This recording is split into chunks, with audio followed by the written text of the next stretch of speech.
అందరికీ నమస్కారం అండి. నేను మీ అనితారెడ్డి. ఈరోజు మనము ఈ నారీ వేదిక పైన వినాయక చవితి సందర్భంగా అందరిని ఆహ్వానిస్తున్నాము. అలాగే మనము ఈరోజు ఒక స్పెషల్ గెస్ట్ను ఇక్కడికి తీసుకురావడం జరిగింది.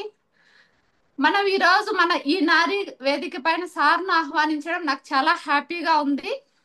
మనకు మనము ఏదైనా జీవితంలో విజయం సాధించాలంటే మనకు ఒక గురువు కావాలి. ఆ గురువు మనకి ఎన్నో పాఠాలు చెప్తూ మనల్ని విజయ మార్గంలో నడిపిస్తూ ఉంటారు. అలాగే ఈ రోజు మనకు గెస్ట్ గా వస్తున్న గురువు గారు లక్ష్మీ ప్రసాద్ సార్ గారు ఒక ఉపాధ్యాయులుగా ఎంతో మందికి చదువును అందిస్తూ విద్యా బుద్ధులతో పాటు ఎంతో మందిని చేస్తూ వాళ్ళలో స్ఫూర్తి నింపుతున్నటువంటి మన లక్ష్మీ ప్రసాద్ సార్ గారికి నేటి నారీ లక్ష్యం తరపున ఈ రోజు మనము ఈ స్టేజ్ పైన ఆహ్వానిస్తున్నాము. Welcome sir, Lakshmi Prasad sir. Sir, నేటి నారీ వేదిక. Welcome sir. అందరికీ వినాయక చవితి శుభాకాంక్షలు అండి. ముఖ్యంగా ఆ, మన అనితారెడ్డి మేడం గారికి ప్రత్యేక ధన్యవాదాలు. ఈరోజు నన్ను మీ అందరికీ పరిచయం చేసే అవకాశం. అంటే నేను ఎక్కడో ఉంటాను, మీరు అందరూ ఎక్కడెక్కడో ఉన్నారు. పైగా పండగ సీజన్లో ఇంకా ఆడవాళ్ళదే మొత్తం హవా. మీరు లేనిదే పండగ ఉండదు. ప్రతి ఇంట్లో పండగ ఉండాలి, బాగా జరగాలి, కుటుంబం హాయిగా ఉండాలి అన్నా కూడా మీరు బాగుండాలి. మీరు బాగుంటే కుటుంబం బాగుంటుంది, కుటుంబం బాగుంటే గ్రామం బాగుంటుంది, గ్రామం బాగుంటే జిల్లా బాగుంటుంది, జిల్లా బాగుంటే రాష్ట్రాలు దేశాలన్నీ కూడా బాగుంటాయి. సో ప్రతి ఒక్కరి యొక్క బాగుదల అనేది చేతుల్లోనే ఉంది. సో మరొకసారి మీ అందరికీ కూడా వినాయక చవితి శుభాకాంక్షలు అండి. నా పేరు కేఎస్ లక్ష్మీ ప్రసాద్. నేను ఒక మోటివేషనల్ స్పీకర్ అండ్ ట్రైనర్గా వర్క్ చేస్తున్నాను. మాది ఆంధ్రప్రదేశ్ రాష్ట్రం, చిత్తూరు జిల్లా, నియర్ టు కాణిపాకం, 10 కిలోమీటర్స్ దగ్గరలో నేను గవర్నమెంట్ టీచర్గా వర్క్ చేస్తూ ఉంటాను. నాకు తెలిసిన జ్ఞానాన్ని మరియు నేను గురువుల దగ్గర నేర్చుకున్న జ్ఞానాన్ని 10 మందికి చెప్పడం అనేది నాకు చాలా ఇష్టమైన ఒక ప్రవృత్తి అన్నమాట. ఆ వృత్తిలో భాగంలోనే ఈరోజు అనిత మేడం పరిచయం అవడం, మీ అందరూ కూడా నాకు పరిచయం అవడానికి కూడా ఆ ఇది ఆ వినాయకుడి యొక్క కృపగానే నేను భావిస్తున్నాను. మరి ఈ వినాయక చవితి ఎందుకు జరుపుకోవాలి? ఈ వినాయక చవితి యొక్క ప్రాముఖ్యత ఎందుకు? అసలు వినాయక చవితి అంటేనే ఒక రకమైన ఆ, భావోద్వేగం అనేది ఉంటుంది. అంటే కుల మతాలకు అతీతంగా ఇంట్లోనే చేసుకునే కాకుండా మనం సామూహికంగా జరుపుకునే అత్యున్నతమైన పండుగల్లో ఈ వినాయక చవితి పండుగ కూడా ఒకటి మనం తీసుకోవచ్చు. మరి ఈ వినాయక చవితి కథ పూర్వాంతం అంటే కొంతమందికి తెలిసి ఉంటుంది, లేదా ఇప్పుడున్న జనరేషన్ వాళ్ళకి ఆ వినాయక చవితి యొక్క ముందు వెనకాల ఏం జరుగుతుందనే విషయం తెలియదు. కాబట్టి ఆ వినాయక చవితి ఎలా జరుగుతుంది, దానికి ఏంటి మూల కారణము, మరి వినాయకుడి జీవితంలో నుంచి మన జీవితానికి కొన్ని ఎలాంటి సూచనలు మరియు తీసుకుంటే మన జీవితం కూడా ఆనందమయమవుతుందనే విషయాల్ని ఈరోజు మనం సెషన్లో చర్చించుకునే భాగంలో చేద్దాం. ఈ వినాయకుడు మనకు ఆల్రెడీ తెలుసు, అగ్రగణ్యుడు అంటాం. అంటే శివ పార్వతులకి కలిగిన మొదటి బిడ్డగా మనం తీసుకుంటాం. మరి ఈ వినాయకుడు ఎక్కడ ఆవిర్భవించాడు అంటే చిత్తూరు జిల్లాలో దగ్గరలో బాహుదా నది అనేది ఒకటి ప్రవహిస్తూ ఉంటుంది. బాహుదా నది అంటే దానికి ఒక అద్భుతమైన కథ ఉంది. అంటే ఒక రాజ్యంలో ఇద్దరు అన్నదమ్ముళ్ళు ఒక దొంగతనం చేసి రాజుకి దొరికిపోతారు. ఆ రాజులు ఏం చేస్తారంటే ఇద్దరు అన్నదమ్ములు చేసిన తప్పుని వాళ్ళు కరెక్ట్ చేయాలనే ఉద్దేశంతో ఇద్దరి యొక్క రెండు చేతుల్ని నరికించేస్తాడు రాజు. మరి ఆ ఇద్దరు కూడా తన యొక్క చుడ్బాధను అంటే ఆకలి బాధను తీర్చుకోవడానికి దొంగతనం చేశారే కానీ అది వాళ్ళ యొక్క ప్రవృత్తి కాదనమాట. కాబట్టి ఆ దేవుణ్ణి తలుచుకుంటూ ఆ చేతులు లేకుండా ఆ బ్రదర్స్ ఇద్దరు అలా పోతా ఉంటే ఒక నది వస్తుంది. ఆ నదిలో వాళ్ళిద్దరూ స్నానం చేస్తారు. స్నానం చేసిన వెంటనే వాళ్ళిద్దరికీ చేతులన్నీ వచ్చేస్తాయి. బాహువులు అంటే చేతులు అన్నమాట, భుజాలతో కలిగిన చేతులు. ఈ బాహువులు ఆ నదిలో మునగడం వల్ల వచ్చింది కాబట్టే ఆ నదికి బాహుదా నది అనేది పేరు పెట్టడం జరిగింది. సో కొన్ని వేల సంవత్సరాల క్రితం బాహుదా నది ఉధృతంగా వరదలతో ప్రవహిస్తూ విహారపురి అనే ఒక గ్రామంలో ఉన్న ఈ వినాయకుడి యొక్క విగ్రహాన్ని కూడా అది ప్రవాహంలో కొట్టుకుని వెళ్ళిపోతుంది. కొట్టుకుని వెళ్ళిపోయి అది ఎక్కడో కనుమరుగైపోతుంది.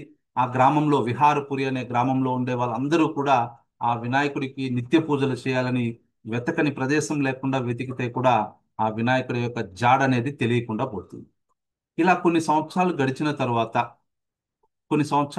తరువాత ఆ బాహుదా నది తీర ప్రాంతంలోనే ఒక చిన్న కుగ్రామం అనేది ఉంది, ఒక చిన్న గ్రామం.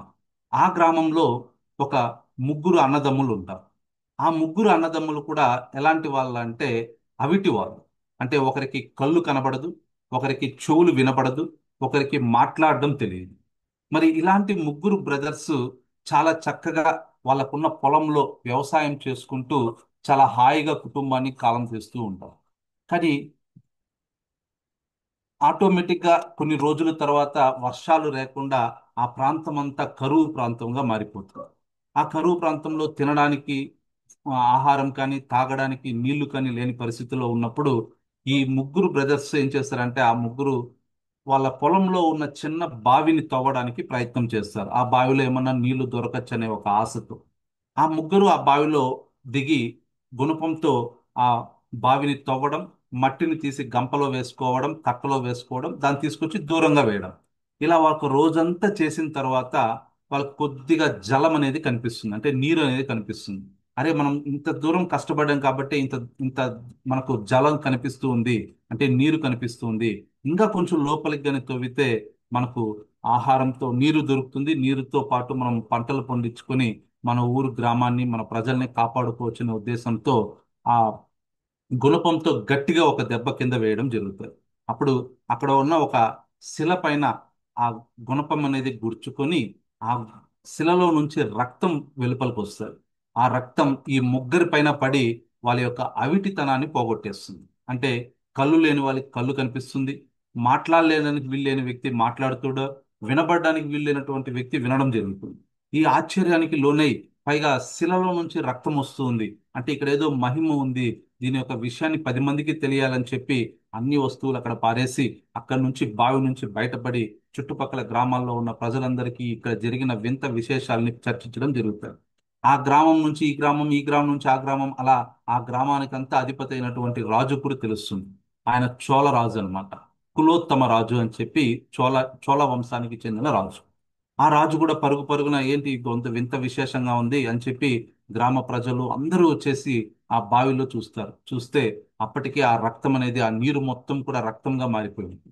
అంటే కంటిన్యూగా ధారలాగా ఆ రక్తం రావడానికి గమనించింది. వాళ్ళకి ఏం చేయాలో తెలియలేదు, ఏం చేస్తే ఆ రక్తం ఆగుతుందో తెలియదు. ఇలాంటి విపత్కర పరిస్థితుల్లో వాళ్ళకు అందుబాటులో ఉన్న ఈ కొబ్బరికాయలు, అంటే టెంకాయలు తీసుకుని వచ్చి ఆ బావి పైన కొట్టడం మొదలు పెడతారు.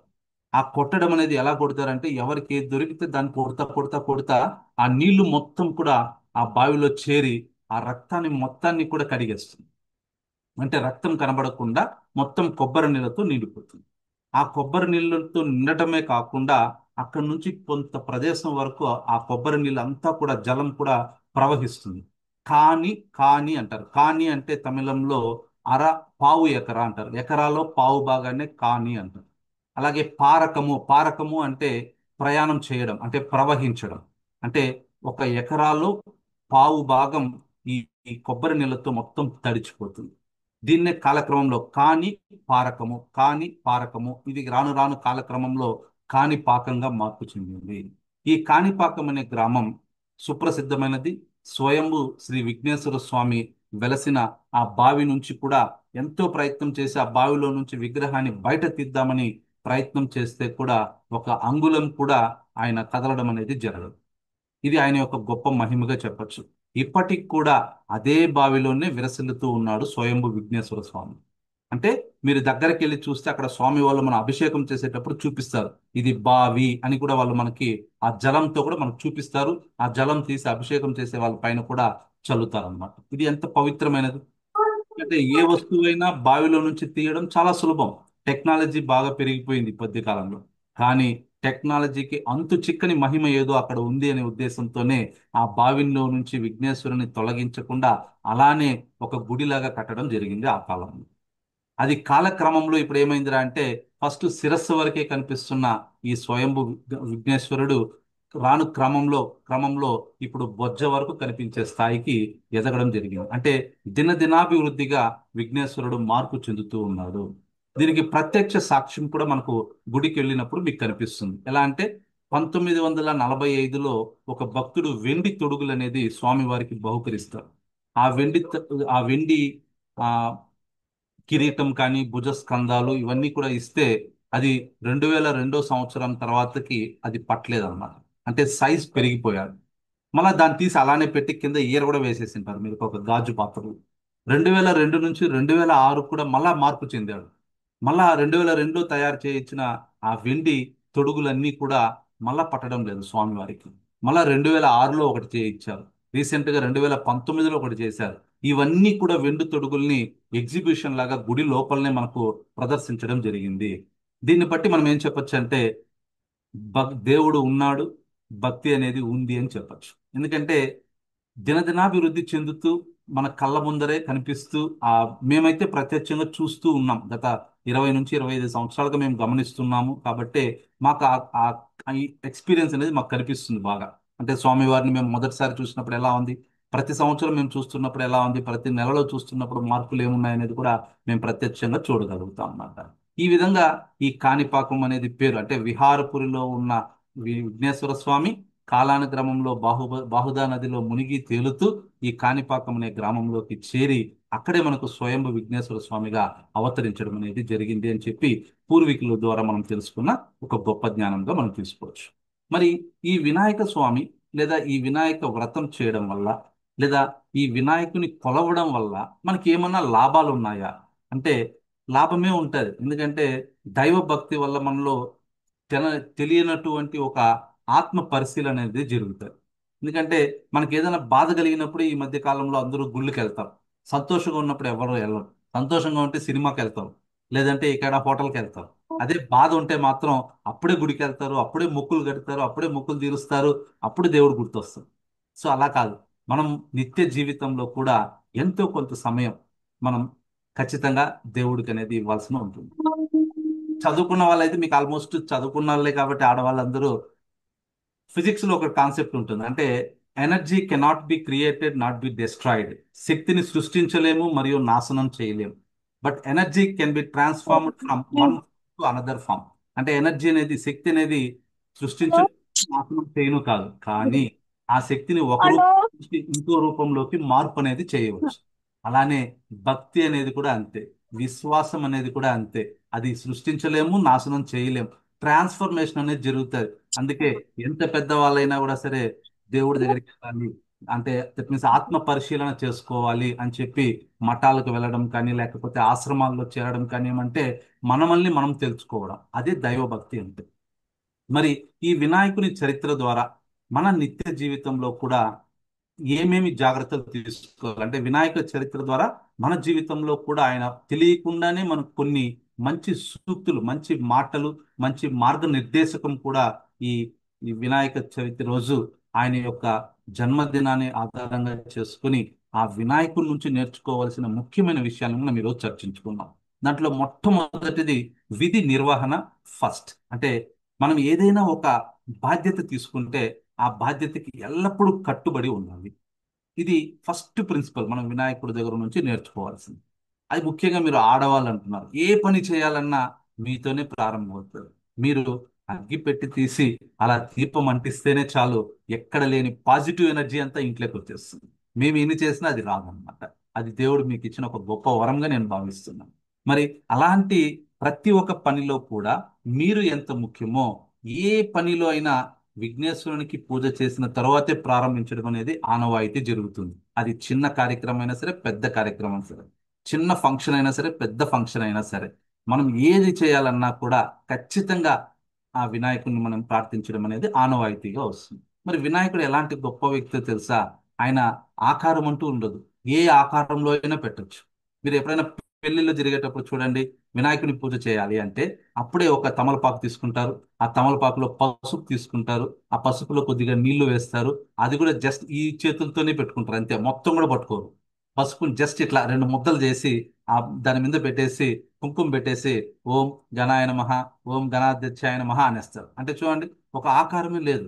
ఆయన చిన్న పసుపు ముద్దలోనూ ఉంటాడు. ఖైరతాబాద్ కనిపోయి చూస్తే ఓ 300 అడుగుల భారీ విగ్రహంలో కూడా వినాయకుడు ఉంటాడు. అంటే ఆకారంతో పని లేదు. నేను సర్వాంతర్యామి, నేను ఎక్కడైనా ఉంటాను, మీ ఇంట్లోనూ ఉంటాను, మీ ఇంట్లో ఉన్న ఆ 9 అడుగుల విగ్రహంలోనూ ఉంటాను, మీ వీధి చివరున్న 10 అడుగుల విగ్రహంలోనూ ఉంటాను, 30 అడుగుల విగ్రహంలోనూ ఉంటాను, మీలో కూడా ఉంటాను అని చెప్పి మనకు తెలియకుండానే తెలియ చెప్తున్నాడు అనమాట మన ఈ విఘ్నేశ్వరుడు. మరి ఈ బాధ్యతలకు ఎప్పుడు ఎలా కట్టుబడి ఉండాలి అంటే ఆయన యొక్క జన్మ రహస్యాన్ని ఆధారంగా తీసుకుని ఒక చిన్న కథ చెప్పడానికి ప్రయత్నం చేస్తాం. మీ అందరికీ తెలిసిందే, గజాసురుడు అనే ఒక భయంకరమైన రాక్షసుడు ఉన్నాడు. ఆ రాక్షసుడు శివుడి కోసం ఒక భయంకరమైన తపస్సు అనేది చేస్తాడు. ఆ తపస్సుకు మెచ్చిన బోలాశంకరుడైనటువంటి శివుడు ప్రత్యక్షమై, గజాసుర, నీ యొక్క తపస్సుకు నేను చాలా సంతుష్టుడయ్యాను, ఏం వరం కావాలో కోరుకో అని చెప్పి అంటే, గజాసురుడు చాలా భక్తితో వినమ్రంతో, మహాశయ, నాకు ఎటువంటి కోరిక లేదు, మిమ్మల్ని నేను ఉదరంలో దాచుకోవాలి, అంటే మిమ్మల్ని నా కడుపులో దాచుకోవాలి, ఆ అదృష్టం ప్రసాదించు స్వామి అని చెప్పి అడుగుతాడు. ఆయనకు ఒక్క నిమిషం ఆలోచిస్తాడు. నేనేదో కైలాసంలో హ్యాపీగా పార్వతీ దగ్గర కూర్చోవాల్సింది పోయి, పైగా లయకారకుడు మొత్తాన్ని చూడాల్సిన పని పోయి, నేను పోయి నీ ఉదరంలో కూర్చుంటే అవన్నీ ఎవరు చేస్తారు అని ఆలోచిస్తాడు. కానీ భక్తుడికి మించినది ఏదీ లేదు అనే ఉద్దేశంతో తదాస్తు అని చెప్పి ఈయన ఇమీడియట్లీ ఆ గజాసుని యొక్క ఉదరంలోకి వెళ్ళిపోతాడు. ఉదరము అంటే కడుపు, పొట్ట అని చెప్తారు. అక్కడికి వెళ్ళిన తర్వాత ఈయన బలస్థుడు అయిపోతాడు. గజాసురుడు ఏమవుతాడంటే, అరే, శివుడే నా ఆధీనంలో ఉన్నాడు కాబట్టి కైలాసము నాదే, భూలోకము నాదే, ఇంకా మిగిలిన లోకాలను కూడా జయిస్తానని చెప్పి విర్రవీగుతూ ఉంటాడు. ఈ విషయం తెలియని పార్వతీదేవి కంగారు పడిపోతుంది. అయ్యో, మొన్న ఎక్కడో వెళ్ళాడు, ఆ గజాసురునికి వరం ఇచ్చేస్తానని, వరం ఇచ్చేసి వస్తానని చెప్పిన పెద్ద ఆయన ఇంతవరకు రాలేదే కైలాసానికి, ఏమైపోయాడు అని చెప్పి దిగులుతో వెతుకుతూ వెతుకుతూ విష్ణు లోకంలోకి వెళ్తాడు. వైకుంఠంలోకి వెళ్ళి మహావిష్ణువుని అడుగుతారు. మహావిష్ణువు గారు, ఈ విధంగా నా భర్త కనిపించడం లేదు, ఏమయ్యాడో ఒకసారి కనుక్కోండి అన్నారు. మహావిష్ణువు ఒక నిమిషం ఆలోచించి జరిగిన వృత్తం అంతా ఆయనకు గుర్తు చేసుకుంటాడు. ఓహో, ఇలా జరిగిందా, ఈ గజాసురుని బంధించేశాడనమాట ఈ శివుణ్ణి, మరి ఎలా అయినా కాపాడాలనే ఉద్దేశంతో పార్వతీదేవికి నచ్చ చెప్పి, నువ్వు వెళ్ళమ్మా కైలాసానికి, నేను అలాగే మన బ్రహ్మదేవుడు వెళ్ళి మేము మీ ఇంటి ఆయన ఎక్కడున్నాడో వెతికి పట్టుకొస్తాము, నువ్వు ప్రశాంతంగా వెళ్ళు అని చెప్తాడు. మరి వీళ్ళిద్దరూ ఆలోచిస్తారు, బ్రహ్మదేవుడు మరియు మహావిష్ణువు కూర్చొని, మరి గజాసురుడు లాంటి భయంకరమైన రాక్షసుని దగ్గరికి మనం వెళ్ళామంటే ఈజీగా మనల్ని ఏదో ఒకటి చేస్తాడు కాబట్టి ఒక రకమైన కొత్త పన్నాగం చేసుకుని వెళ్దాం, కొత్త ఉపాయంతో వెళ్దాం అని చెప్పి నందిని పిలిపిస్తాడు. నందిని పిలిచి, నువ్వు గంగిరెద్దులాగా వేషం వేసుకో, మేమిద్దరు ఆ గంగిరెద్దును ఆడించే వాళ్ళలాగా మేము వేషాలు వేసుకుని గజాసురు దగ్గరికి వెళ్తాం. గజాసురు దగ్గరికి వెళ్ళి రకరకాల విన్యాసాలు చేసి ఆ గంగిరెద్దును ఆడించి, ఆ డాన్స్ చేపించి, అన్ని చేపించి చాలా సంతోషాన్ని చేసేస్తారనమాట గజాసురుడు. ఆ గజాసురుడు పట్టరాని ఆనందంలో ఉంటాడు. అప్పుడు ఆ మీ యొక్క ఆ డాన్స్ కి, ఆ గంగిరెద్దు చేసిన డాన్స్ కి, మీరు వాయించిన వాయిద్యాల యొక్క స్వరాలకి నేను చాలా ఆనందపడిపోయాను, మీకు ఏం వరం కావాలో కోరుకొని గజాసురుడు ఆ మహావిష్ణువుని అడుగుతాడు. అప్పుడు మహావిష్ణువు రూపంలో ఉన్న ఆ వ్యక్తి ఏమంటాడో తెలుసా, స్వామి, నేను మహావిష్ణువును, ఇక్కడ వచ్చిన ఆయన వచ్చి నంది, ఈ పక్కుండే ఆయన వచ్చి బ్రహ్మదేవుడు, మేమందరూ శివుడు వెతుక్కునే దానికోసం వచ్చాము, ఆ శివుడు మీ కడుపులో ఉన్నాడని తెలిసింది కాబట్టి మా శివుని మాకు ప్రసాదించారంటే మేము వెళ్ళిపోతాము అని చెప్పాను. అప్పుడు గజాసురుడికి ఫ్లాష్ అవుతాడు. ఓహో, వచ్చింది మహావిష్ణువు అంటే మన ప్రాణాలు తీయడానికే వచ్చాడు, ఏదో ఒక ప్లాన్ చేసుకునే వచ్చాడు, సో ఈ రోజుతో మన ప్రాణాలు పోతుంది అని ఆయన ముందే ఊహించుకొని లోపల ఉన్న తన విష్ణు, తన శివుడితో చెప్తాడు. ఏమని, మహాశయ, ఇన్ని రోజులు నా కడుపులో ఉన్నందుకు చాలా సంతోషము, నా యొక్క భక్తికి మెచ్చుకొని అన్ని వదిలేసి నా కోసం ఉన్నావు, కానీ నా చివరి కోరిక ఒకటి తీర్చు. వచ్చింది మహావిష్ణువు, ఖచ్చితంగా నాకు ప్రాణం అనేది పోతుంది, కానీ ప్రాణం పోయిన తర్వాత కూడా నా శిరస్సు అనేది అందరి దేవతల చేత పూజించబడే విధంగా వరాన్ని ప్రసాదించు అని చెప్పాడు. ఆయన బోలా శంకరుడు తదాస్తు, ఆయన ఏమన్నా అంటే ఏటీఎం మిషన్ లాగా తదాస్తు అని వేస్తాడు అంతే, ముందు వెనకాల ఏమీ ఆలోచించాడు. కాబట్టి ఎస్ అని వేస్తాడు. ఆడికి నందిపోయి ఆ గజాసురుని రొమ్ములు చీల్చే లోపల మా శివుడు బయట వచ్చేస్తాడు, గజాసురుడు చనిపోతాడు. అలాగే గజాసురునికి ముక్తి కూడా ప్రసాదిస్తాడు. ఏమంటే ఆయన చర్మాన్ని కట్టుకుంటాడు అనమాట శివుడు. అలాగే ఆయన యొక్క తలను కూడా ఓ మంచి ప్లేస్ లో పెట్టాలనే ఉద్దేశంతో ఆ తలను కూడా భద్రపరిచే విధంగా చేసేస్తాడు. ఆడికి ఈ కథ ఫినిష్. కానీ మనం అనుకోవాల్సిన కథ ఏంటి, విధి నిర్వహణే ముఖ్యమని చెప్పాను కదా. ఈ జరిగేది కథ అంతా కూడా ఎవరికి తెలియదు, మన కైలాసంలో ఉన్న లోకమాత అయినటువంటి పార్వతీదేవికి తెలియదు. ఆమె ఏం ఆలోచిస్తూ ఉంటుంది, అరే మహావిష్ణువే వెళ్ళాడు కాబట్టి నా భర్తను క్షేమంగా తీసుకొచ్చేస్తాడు అని చెప్పి ఆమె ఆనందంతో ఏం చేస్తుందిరా అంటే స్నానం చేయాలనుకుని సున్నిపిండి నలుగు పిండి అవి తీసుకొని కావాల్సినవన్నీ ఆ చేతులకి కాళ్ళకి అన్ని చేసుకుంటూ దాంతోనే ఒక చిన్న బొమ్మను ఒకటి తయారు చేస్తుంది. ఆ బొమ్మ చాలా ముచ్చటగా ముద్దుగా హాయిగా ఉంటుంది. అది చూస్తేనే ఆమెకు ఒక రకమైన ఆనందం కలుగుతుంది. అరే ఇంత అందమైన బాలుని నిజంగానే మన బిడ్డ అయితే ఎంత బాగుంటుంది అని చెప్పి తనకున్న ఆ శక్తి సామర్థ్యాలతో ఆ చిన్న బొజ్జ రూపంలో ఉన్నటువంటి బొమ్మ బాలుడికి ప్రాణ ప్రతిష్ఠ చేయడం జరుగుతుంది. ప్రాణ ప్రతిష్ఠ చేసిన వెంటనే ఆ బాలుడు లేచి అమ్మా అంటాడు.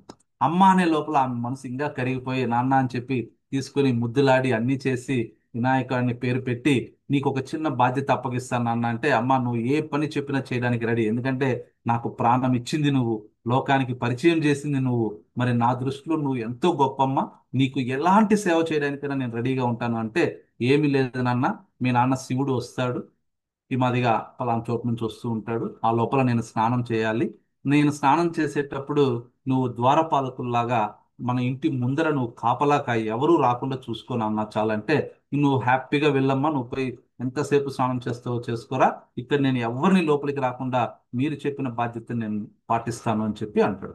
ఆమె స్నానం చేయడానికి వెళ్ళిపోతుంది. ఈయన చిన్న శూలం ఒకటి తీసుకొని చిన్న బాలుడు కాబట్టి హాయిగా ఇంటి ముందర ఆ గడప దగ్గర హ్యాపీగా ఆడుకుంటూ ఉంటాడు. ఎందుకంటే చిన్నపిల్లలకి ఆటలకు మించిన ఆనందం ఇంకేది లేదు కాబట్టి.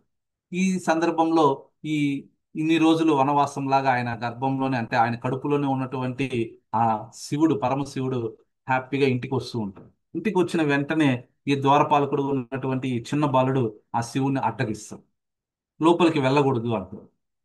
ఎవరు నువ్వు, నేను ఇంతవరకు ఎప్పుడు చూడలేదు, ఆ ఇది మా గృహమే అంటే మా ఇల్లే, ఇది నేను వెళ్ళాల్సిందే లోపలికి అంటే నువ్వు ఎవరైతే నాకు అవసరం లేదు, మా అమ్మ చెప్తే నేను లోపలికి పంపిస్తాను, మా అమ్మ చెప్పంది ఎవరిని లోపలికి పంపించును అని చెప్పి అంటాడు. ఆయన నవ్వుతూనే మాట్లాడతాడు పరమశివుడు ఏమని అంటే అవునా సరే మీ అమ్మ లోకమాత ఉంది కదా పార్వతీదేవి, ఆ పార్వతీదేవి యొక్క భర్తని నేను పరమశివుణ్ణి అంటారు నా పేరు అంటే అప్పుడు నమస్కారం తండ్రి గారు మీరేనా, నాకు తండ్రి గారు అమ్మ అమ్మ అయితే మీరు తండ్రికితోనే సమానం కాబట్టి నమస్కారములు చెప్పేసి ధన్యవాదాలు చెప్పి ఇంకేంటి విశేషాలు అంటాడు. ఇప్పుడైనా లోపలికి పంపించు అంటాడు. ఆ ఒక్కటి తప్ప ఇంకేదన్నా చేస్తాను నిన్ను అంటాడు బాలు.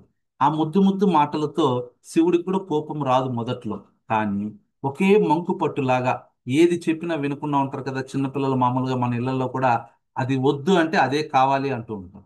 అది వద్దు అంటే టీవీ ఆఫ్ చేయంటే వాళ్ళు ఆఫ్ చేయరు, ఎందుకంటే వాళ్ళ నైజం అలా ఉంటది. మనం ఏది వద్దంటామో అదే చేస్తారు వాంటెడ్, మనకి ఇరిటేషన్ చేసే పనులే చేస్తూ ఉంటారు. అది నాకైనా మీకు బాగా ఎక్స్పీరియన్స్డ్గా ఉంటుంది, ఎందుకంటే పిల్లలతో అటాచ్మెంట్ ఎక్కువగా ఉంటుంది కాబట్టి మీకు. అలా ఎంతసేపు బ్రతిమల్లా కూడా పరమశివుడు ఆ బాలుడు ఒప్పుకోడు. చివరికి ఏమి చేసేది కాకుండా తన శూలంతో ఆ బాలుడి యొక్క తలని ముండాన్ని వేరు చేస్తాడు. అమ్మా అని గట్టిగా అరిచి కూలిపోతాడు వినాయకుడు. ఇది అయిపోతుంది. ఇంకా శివుడు లోపలికి వెళ్తాడు. లోపలికి వెళ్తానే ఆమె భర్త వచ్చిన ఆనందంలో ఆమె ఆ శివుడికి కావాల్సిన ఉపసర్యలు అన్ని చేస్తుంది. అన్ని చేసిన తర్వాత టక్కని గుర్తొస్తుంది. దా స్వామి నాదా మీరు దారిలో వచ్చేటప్పుడు మన ఇంటి ముందర ఒక బాలుడు కనిపించాడు అంటే అవును చాలా బాగున్నాడు, ముద్దు ముద్దుగా మాట్లాడినాడు, చాలా బాగున్నాడు అంటే మన అబ్బాయి ఆయన బాగున్నాడు అంటే పిలిపిస్తాను అంటే ఇంకెక్కడ పిలిపిస్తావు, ఇప్పుడే ఆయన్ని నేను చంపేసి లోపలికి వస్తాను అంటే ఆమె ఓ అని ఏడుస్తుంది, బాధపడుతుంది. అంత చిన్న బాలుడి పైన నీకు వైరం ఎందుకు, ఆ బాలుడు చేసిన తప్పేంటి, ఎందుకు అంత పెద్ద శిక్ష విధించావు, మందలించచ్చు కదా, కొట్టచ్చు కదా, తిట్టచ్చు కదా, అంతేగాని ప్రాణాలు తీసేంత తప్పు మా అబ్బాయి ఏం చేశాడు అని చెప్పి పరమశివుని నిలదీస్తారు పార్వతీదేవి. ఎందుకంటే తల్లి ప్రేమ అలాంటిదే. ఎందుకంటే భర్త కొడితే కూడా ఒప్పుకోదన్నమాట ఈ కాలంలో ఉన్న వాళ్ళు. భర్త పిల్లవాడు బాగుపడాలనే ఉద్దేశంతో కొట్టినా కూడా నా బిడ్డను కొట్టే అధికారం నీకు ఎవరిచ్చారు అని మొట్టమొదటిగా హ్యాండ్ రైస్ చేస్తారు. మీరు మీరు ఎన్ని కొట్టినా మేమేం మాట్లాడమన్నమాట.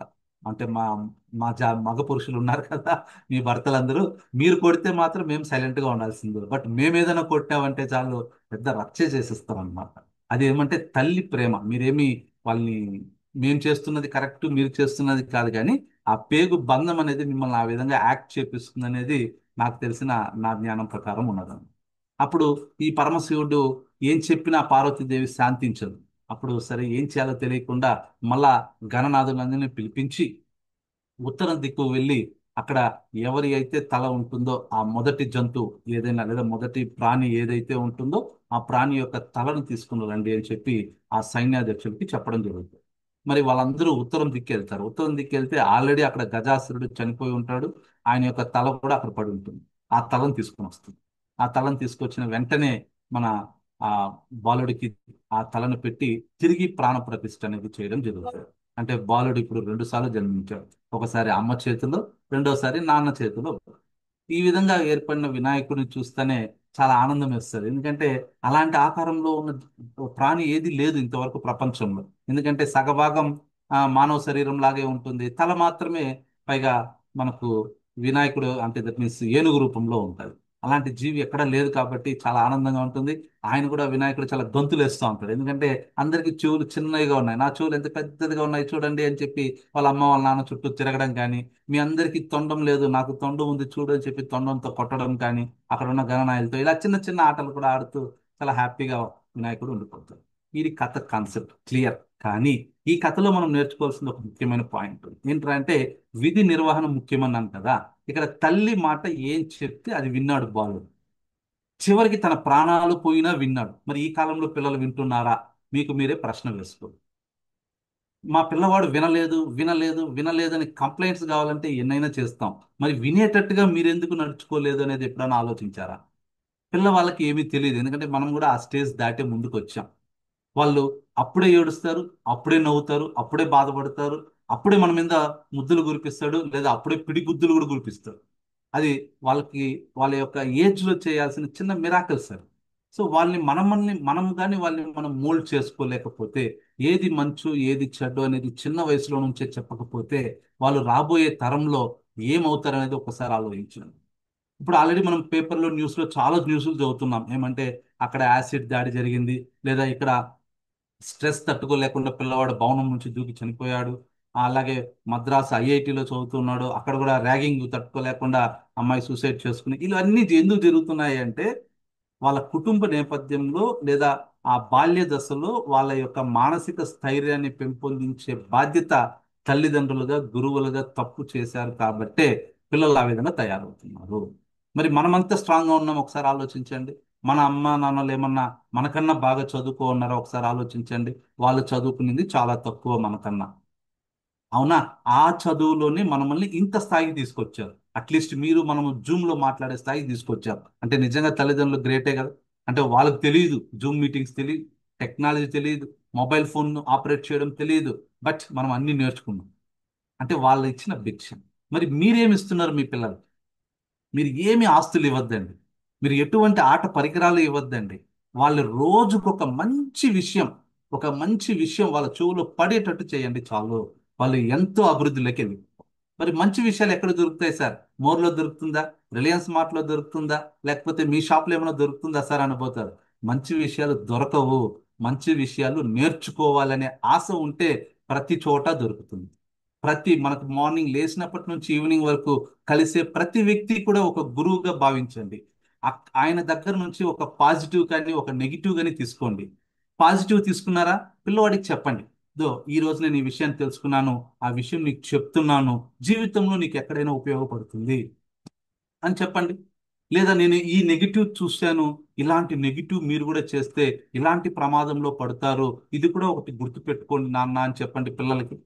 ఇది చేయడం కష్టమే, కానీ రోజు కానీ చేయండి. వారం 10 రోజుల్లో మీ పిల్లల్లో వచ్చే చిన్న చిన్న మార్పుల్ని ఎంజాయ్ చేశారా అంటే హ్యాపీగా ఉంటారు. ఇది ఎందుకు చెప్తున్నాను మీకంటే నేను పాటిస్తున్నాను కాబట్టి మీకు చెప్తున్నాను. నేను పాటించేది మీకు చెప్తా. ఎందుకంటే ముందు నేను తిని రుచి బాగుంది అంటేనే 10 మందికి చెప్పగలుగుతా. నేను తిని బాగలేదు అన్నప్పుడు 10 మంది తినండి తినండి అని ఎలా హ్యాపీగా చెప్పగలుగుతాను? నేను చెప్పలేను కదా. నేను ప్రతిరోజు మా పాపని బాబుని కూర్చోపెట్టి లేదా నిద్రపోయే సమయంలో అయినా సరే ఒక చిన్న 2 నిమిషాల స్టోరీ అనేది షేర్ చేస్తాను. 2 నిమిషాల కథ వాళ్ళకి చెప్తా. 2 నుంచి 5 నిమిషాల లోపలే కథ. ఎందుకంటే వాళ్ళ యొక్క స్పానింగ్ టైం చాలా తక్కువ ఉంటుంది. అంటే తొందరగా ఇంకో విషయానికి మారిపోతారు వాళ్ళు. వాళ్ళు చూస్తూనే ఉంటారు, గేమ్ ఆడుతూనే ఉంటారు, వీడియో గేమ్ ఆడుతూనే ఉంటారు. గబాని మీరు వచ్చారనుకో హాయ్ అమ్మ అంటారు అంతే. లేదా ఎవరైనా బంధువులు వచ్చారనుకో హాయ్ మమ్మీ హాయ్ డాడీ అని పోతా ఉంటారు అంతే. అంతెందుకు ఓ ఫంక్షన్కి వెళ్ళామనుకోండి, పిల్లల్ని తీసుకుని పరిచయం చేయించాలి. వీళ్ళ అమ్మమ్మ, వీళ్ళ నాన్నమ్మ, వాళ్ళ తాత, వాళ్ళ బాబాయి అంటే ఏమి, వాళ్ళు ఎంతసేపు ఆట పరాకులోనే ఉంటారు. సో అలా మీరు రోజు ఒక 10 నిమిషాలు కూర్చోండి. జస్ట్ పిల్లలు మార్నింగ్ నుంచి ఈవినింగ్ వరకు స్కూల్లో నీకు ఏం జరిగిందో చెప్పు అని అడగండి. అది అడగం వస్తేనే హోంవర్క్ రాసావా, నీ వర్క్ ఏమైనా రేపు ఉందా? హోంవర్క్ కంప్లీట్ అయిందా? రేపు ఎగ్జామ్ ప్రిపేర్ అయినావా? ఇదైనావా అంటావే కానీ మార్నింగ్ నుంచి ఈవినింగ్ వరకు నువ్వు ఏ సందర్భంలో హాయిగా అనిపించింది నీకు చెప్పు స్కూల్లో? ఎప్పుడు నువ్వు చాలా బాగా పగలబడి నవ్వావో చెప్పు? క్లాస్లో ఏదైనా జోక్ వేశారా మీ టీచర్స్? లేదా నీకు బాధ కలిగించిన సంఘటన ఏదైనా ఉందా ఈరోజు మీ స్కూల్లో అని ఒక్కసారి అడగండి. వాళ్ళు నాన్ స్టాప్ మ్యూజిక్ లాగా మార్నింగ్ నుంచి ఈవినింగ్ వరకు జరిగినవన్నీ ఫటాఫట్, మీకు ఎఫ్ఎం అవసరం లేదు, సీరియల్ అవసరం లేదు, ఏమీ అవసరం లేదు. వాళ్ళ ముందర ఒక 10 నిమిషాలు కూర్చోండి, తెల్లారి నుంచి జరిగినవన్నీ పూసకొచ్చినట్టు మీకు చెప్తారు. అట్ ఎ టైం మీకు బాండింగ్ కూడా ఏర్పడుతుంది, పిల్లలతో మీ యొక్క అటాచ్మెంట్ పెరుగుతుంది. ఎప్పుడైతే పిల్లల మీద అటాచ్ పెంచుకుంటారో మీరు అదృష్టవంతులు అవుతారు. ఎందుకంటే రాబోయే కాలం ఎలాంటి క్లిష్టమైన పరిస్థితిలో ఉంటుందంటే తల్లిదండ్రుల్ని గుర్తించుకునేది కాదు, పేరు చెప్పుకోవడానికి కూడా సిగ్గుపడే పరిస్థితిలో ఉన్నారు ఇప్పుడున్న జనరేషన్ వాళ్ళు. నేను చాలా మంది చూస్తున్నా, సాఫ్ట్వేర్ జాబ్ చేస్తున్న వాళ్ళు ఉన్నారు. మీ ఫాదర్ ఏం చేస్తారు అంటే చెప్పుకోవడానికి నామోషి, ఏమో ఈయన అటల్ బిహారీ ఫ్యామిలీ నుంచి వచ్చిన వాళ్ళలాగా. అంటే వాళ్ళు కష్టపడి ఈయన ఇంత దూరం పంపించారనేది చెప్పుకోలేకపోతున్నారు. ఆ దౌర్భాగ్యం ఎక్కడి నుంచి వచ్చింది? వాళ్ళకి చెప్పే వాళ్ళు లేక వచ్చింది. మరి చెప్పే స్థాయిలో ఉన్న వాళ్ళు మనం ఏం చేస్తున్నాం? మనం చాలా బిజీ షెడ్యూల్లో ఉన్నాం. ఏమంటే ఏదో చేసిన అప్పులకి ఈఎంఐలు కట్టుకుంటూ ఉంటారు, లేదా ఇంట్లో ఉన్న చిన్న చిన్న ఆ, సంఘర్షణలకి లోన్ అవుతూ ఉంటారు. లేకపోతే వాళ్ళ ఇంట్లో అది ఉంది, వీళ్ళ ఇంట్లో ఇది లేదు, మా ఇంట్లో ఏమీ లేదు. ఇలాంటి చిన్న చిన్న చిన్న విషయాలపైన ఫోకస్ చేయడం వల్ల పిల్లల మీద ఫోకస్ చేయలేకపోతుంది. కాబట్టి దయచేసి ఈ వినాయకుని కథలో ఆ మొట్టమొదటి పాయింట్ చెప్పండి. తల్లి మాట ఎంత జాగ్రత్తగా పాటించాడు వినాయకుడు. ఆయన దేవుడే లేదని చెప్పలా, పైగా లోకమాత యొక్క బిడ్డ, పరమశివుడితో యుద్ధం, తండ్రితోనే యుద్ధం. అయినా కేవలం ఒకే ఒక మాట, తల్లి మాట వినాలి, తల్లి మాట వినాలి, తల్లి మాట వినాలి. ఎందుకంటే తల్లి మొదటి దైవము అని కూడా మనం చదువుకోవాలి. తల్లి, తండ్రి, గురువు, దైవం. దైవం 4వ స్థానానికి వెళ్ళిపోయాడు. మొట్టమొదటి ఎవరు అంటే తల్లి. మరి ఆ తల్లి పిల్లల్ని ఎలా పెంచితే పిల్లలు అలా తయారవుతారు. పాయింట్ అర్థం చేసుకోండి. పిల్లలు తప్పు చేయరు, పిల్లలు ఎట్టి పరిస్థితుల్లోనూ తప్పు చేయరు. తప్పుని చూసి ప్రేరేపించబడి ఆ తప్పు చేస్తే ఎలా ఉంటుందని ఆలోచిస్తారు. చూడండి, ఎంతో ప్రేమగా ఒక తండ్రి బైక్ కొనిస్తాడు అనుకో ఒక బాబుకి, ఆ బైక్ తీసుకొని భద్రంగా వెళ్ళని చెప్తారు తల్లిదండ్రులు. కానీ ఆ పిల్లవాడు ఏం చేస్తాడు? దాంట్లో ఎందుకు స్పీడోమీటర్ 200 చూపిస్తా ఉంది, 200 పోతే ఏమవుతుందో చూద్దాం అని చెప్పి 200లో పోతాడు, అంబులెన్స్లో పోయి చేరుతాడు. అంటే ఏంటి? ఆ బైక్ తీసిచ్చేటప్పుడే ఓ 10 నిమిషాలు కూర్చొని బైక్ వల్ల వచ్చే లాభాలేంటి, నష్టాలేంటి, ఏ ఏజ్ లో బైక్ తోలాలి, లైసెన్స్ ఎప్పుడు కావాలి అనేది ఒక పూర్తి పిక్చర్ అనేది ఆ పిల్లవాడికి అందిస్తే వాడు దాన్ని అర్థం చేసుకొని అన్వయించుకొని జీవితంలో ఇంప్లిమెంటేషన్ చేస్తుంది. అది నేర్పించాల్సింది మనమే. అంతేకాని వాడు ఏది అడిగితే అది కొని చేస్తూ ఉంటారు కొంతమంది పేరెంట్స్. ఇది చాలా తప్పు. వాడికి ఏది అవసరమో అది కొనించాలి. అవసరానికి మించి కొనిస్తే దానికి వాల్యూ తెలియదు ఆ పిల్లవాడు. పెన్సిల్ కావాలి అనుకోండి, పెన్సిల్ ఇవ్వడం మామూలుగా ఇస్తాం. పెన్సిల్ అంటే 4-5 పెన్సిల్ ఇస్తాం వాడికి. వాడికి కావాల్సిన పెన్సిలే. వాడికి పెన్సిల్ ఇచ్చేటప్పుడే చెప్పాలి, ఈ పెన్సిల్ పూర్తిగా అయి నాకు చూపిస్తే నీకు 2 పెన్సిల్ ఇస్తాను అని చెప్పి వాడు ఆ పెన్సిల్ దారిపోకుండా భద్రపరిచేది నేర్చుకుంటాడు ఫస్ట్. రాసిన వెంటనే బాక్స్ లో పెడతాడు. ఎక్కడైనా కింద పడితే కూడా టక్కున అయి నేను మా మమ్మీకి చూపించాలి, ఆ పెన్సిల్ నా పెన్సిల్ అని చెప్పి గొడవ పడి మరి ఆ పెన్సిల్ తీసుకొచ్చి ఎండింగ్ వచ్చి మమ్మీ పెన్సిల్ అయిపోయింది అంటేనే, ఎందుకంటే వాడికి ఆశ 2 పెన్సిల్ వస్తుంది కదా నెక్స్ట్ వీక్ అని. కానీ మనం ఏం చేస్తాం? వాడు పెన్సిల్ అంటేనే ఒక బాక్స్ తెచ్చి వాడు ముందర పెడతాం. అంటే వాడికి పెన్సిల్ వాల్యూ ఎవరు చెప్పిస్తున్నారు? అంటే మా నాన్న ఏది అడిగినా కొనిస్తాడు, మా అమ్మ ఏది అడిగినా కొనిస్తుంది అనేది కానీ వాడి మైండ్లో పడితే ఈ రోజు పెన్సిల్ అడుగుతాడు, రేపు కత్తి అడుగుతాడు, ఎల్లుంటి గన్ అడుగుతాడు, ఎల్లుంటి బాంబు కూడా అడుగుతాడు. మీరు కొనిస్తారా? ఆలోచించండి. సో ఇది మనం మొదటి పాయింట్గా వినాయకుని జీవిత చరిత్ర తెలుసుకోవాల్సింది. మన బాధ్యతలను ఎప్పుడు మనము మరవకూడదు. మరి మన బాధ్యత ఏంటి? పిల్లల్ని సక్రమంగా పెంచడం. మరి సక్రమంగా పెంచడం అంటే మంచి స్కూల్లో చేరిస్తే చదువు వస్తుంది కానీ వాల్యూస్ రాదు. ఇప్పుడున్న జీవిత విధానంలో ఏం రావంటే పుస్తకాల్లో ఉన్నది జీవితంలో ఉపయోగపడదు, జీవితంలో ఉపయోగపడేది పుస్తకాల్లో లేవు. ఇది నా పర్సనల్ ఎక్స్పీరియన్స్ లో కూడా చెప్తున్నా. నేను ఏదేదో చదివా, మొఘల్ సామ్రాజ్యము, బాబరు, అక్బరు, అలాగే పైథాగరస్ థియరము, A+B² సూత్రము, ఓ అమ్మ, ఓ రేంజ్ లో చదివా. ఆ A+B² ఈక్వల్ టు ఫార్ములా నా జీవితంలో ఎక్కడా ఉపయోగపడాల, ఒక మార్కులు నేర్చుకోవడానికి మాత్రమే ఉపయోగపడింది. మరి ఇప్పుడు పిల్లలు నేర్చుకునే విద్య ఎలా ఉందో ఒకసారి ఆలోచించండి. కరికులం మార్చేస్తారు. 10th క్లాస్ పిల్లలకి 9th క్లాస్లోనే సిలబస్ స్టార్ట్ చేసేస్తారు. ఏమంటే కాంపిటీషన్ సార్ అంటారు, మాకు ర్యాంక్స్ రావాలి సార్ అంటారు. మరి పిల్లోడు 5 కేజీలు బరువు మోయాల్సిన పిల్లోడి పైన 10 కేజీలు బరువు పెడితే ఏం చేస్తాడు? 2 నెలలు 3 నెలలు మోసి పక్కన పెట్టేసి, అమ్మ చదువుకో దండం, నీకో దండం, నేను ఇంక వేరే పని చూసుకుంటానమ్మా అంట. మిమ్మల్ని చూడండి, మీరు ఇంట్లో ఉంటారు, నలుగురికి వంట చేయండి అంటే మీరు ఎంత హ్యాపీగా చేస్తారు. అదే 40 మందికి వంట చేయండి అంటే అంతే, ఇంకా అయిపోయింది, మీరు ఆర్డర్ ఇచ్చేసేయండి. అక్కడ ఎక్కడైనా హోటల్ ఉంటుంది, హోటల్లో ఆర్డర్ ఇచ్చేసేయండి అంటారు. అంటే మీకు చాయిస్ ఉంది, మరి పిల్లలకు ఉందా? మరి పిల్లలకి చాయిస్ తీసుకునే బాధ్యత కల్పించాల్సింది మనమే. వాళ్ళతో మాట్లాడండి. ఇది చదివితే ఏం ఉపయోగం, అది చదివితే ఏంటి ఉపయోగం, ఎందుకు ఈ విధంగా చదివాల్సి, వారికి ఒక క్లారిటీ చూపించండి. వేస్ చూపించండి. ప్రతి సమస్యకి 4-5 వేస్ ఉంటాయి. ఆ వేస్ చూపిస్తే ఆ వేస్ ఎడ్జ్లో ఏముందో కూడా చెప్పచ్చు. అది చెప్పడం, ఆ ప్రతి విషయాన్ని ఆ విధంగా 4 రకాలుగా ఆలోచించడం అనేది కానీ నేర్పిస్తే, రేపు చదువుకున్నా చదువు లేకపోయినా సొంత కాళ్ళపైన నిలబడే ధైర్యం అనేది పిల్లలకు కలిగించే బాధ్యత మనమే తీసుకోవాల్సింది. వేరే ఎవరు, టీచర్స్ ఎవరు చెప్పరు, ఇంకా పైనుంచి దేవతలు ఎవరు వచ్చి చెప్పరు, మనమే ఆ బాధ్యత తీసుకోవాలి. మరి రెండవది చూసామంటే, తల్లిదండ్రుల కన్నా ఎవరు ఎక్కువ కాదు. ఇప్పుడు ఆల్రెడీ ఆ పాయింట్ మీకు ఇప్పుడు చెప్పడం కూడా జరిగింది. ఎందుకు చెప్పామంటే తల్లిదండ్రులు మించిన వాళ్ళంటే, ముందు మీరు మీ తల్లిదండ్రుల్ని ప్రేమిస్తున్నారా ఒకసారి ఆలోచించండి. వాళ్ళు వయసు అయిపోయి ఉంటారు, వాళ్ళు నడవలేని పరిస్థితుల్లో ఉండొచ్చు, లేదా వాళ్ళకి ఏదన్నా చిన్న చిన్న అనారోగ్య సమస్యలు కూడా ఉంటాయి, ఏజ్ ప్రాబ్లమ్స్ ఉంటాయి. వీటన్నిటినీ కూడా పిల్లల ముందర వాళ్ళని తిట్టద్దండి దయచేసి. మీ తల్లిదండ్రులని మీ పిల్లల ముందర ఎటువంటి పరిస్థితుల్లోనూ ర్యాష్ గా బిహేవ్ చేయొద్దండి. చాలా మంది ఏం చేస్తారో తెలుసా, మన ప్రెజర్ ఎంతో ఉంటుంది, అంటే బయట pressure, money pressure, something pressures. ఎందుకంటే మనమంతా మిడిల్ క్లాస్ ఏజ్ లో ఉన్నాం కాబట్టి రకరకాల స్టేజెస్ లో పడి లేస్తూ ఉంటాం మనం. మన లైఫ్ ఏమీ అంత ఈజీగా పూలబాట ఏమి కాదు. మరి ఈ టెన్షన్స్ లో వల్ల మనం పిల్లల్ని అరుస్తాము, పెద్దల్ని అరుస్తాం. ఇలా అరవడం వల్ల ఏమవుతుందో తెలుసా, ఆ, మీకు తెలియకుండానే మీ పిల్లలకి నెగిటివిటీ నేర్పించేస్తారు. ఓహో, మా అమ్మమ్మని అమ్మ ఇలా తిడతా ఉంది కాబట్టి రేపు నేను కూడా మా అమ్మని ఇలా తిడితే, మా అబ్బాయి గాని అమ్మాయి గాని, నేనేమి బాధపడకూడదు, ఎందుకంటే it's common, it's common nature. ఓహో ఇట్లానే ఉంటుందా అని వాళ్ళు నేర్చుకుంటారు.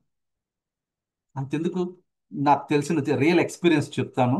ఆ, మా ఫ్రెండ్ ఒక అబ్బాయి హైదరాబాద్లో సాఫ్ట్వేర్ జాబ్ చేస్తాడు. ఆ అబ్బాయి రెండో అబ్బాయి. మొదటి అబ్బాయి వచ్చి ఏం చేస్తారంటే పొలంలో వ్యవసాయం చేస్తూ ఉంటాడు, చిన్న ఫ్యాక్టరీ ఒకటి పెట్టుకొని చేస్తుంటాడు, రైస్ మిల్ ఫ్యాక్టరీ పెట్టుకొని చేస్తూ ఉంటాడు. మా ఫ్రెండ్ వాళ్ళ అబ్బాయి మా ఫ్రెండ్ హైదరాబాద్లో వర్క్ చేస్తాడు సాఫ్ట్వేర్గా, వైఫ్ అండ్ హస్బెండ్. వాళ్ళకు ఒక అబ్బాయి, వాడు 4th క్లాస్ చదువుతుంది. వీళ్ళు ఏం చేస్తున్నారంటే, వాళ్ళ ఫాదర్, వాళ్ళ అమ్మ చనిపోయింది, వాళ్ళ ఫాదర్ని వీళ్ళే చూసుకుంటున్నారు విలేజ్. బట్ కరెక్ట్ గా 3 మంత్స్ వీళ్ళు చూసుకుంటారు.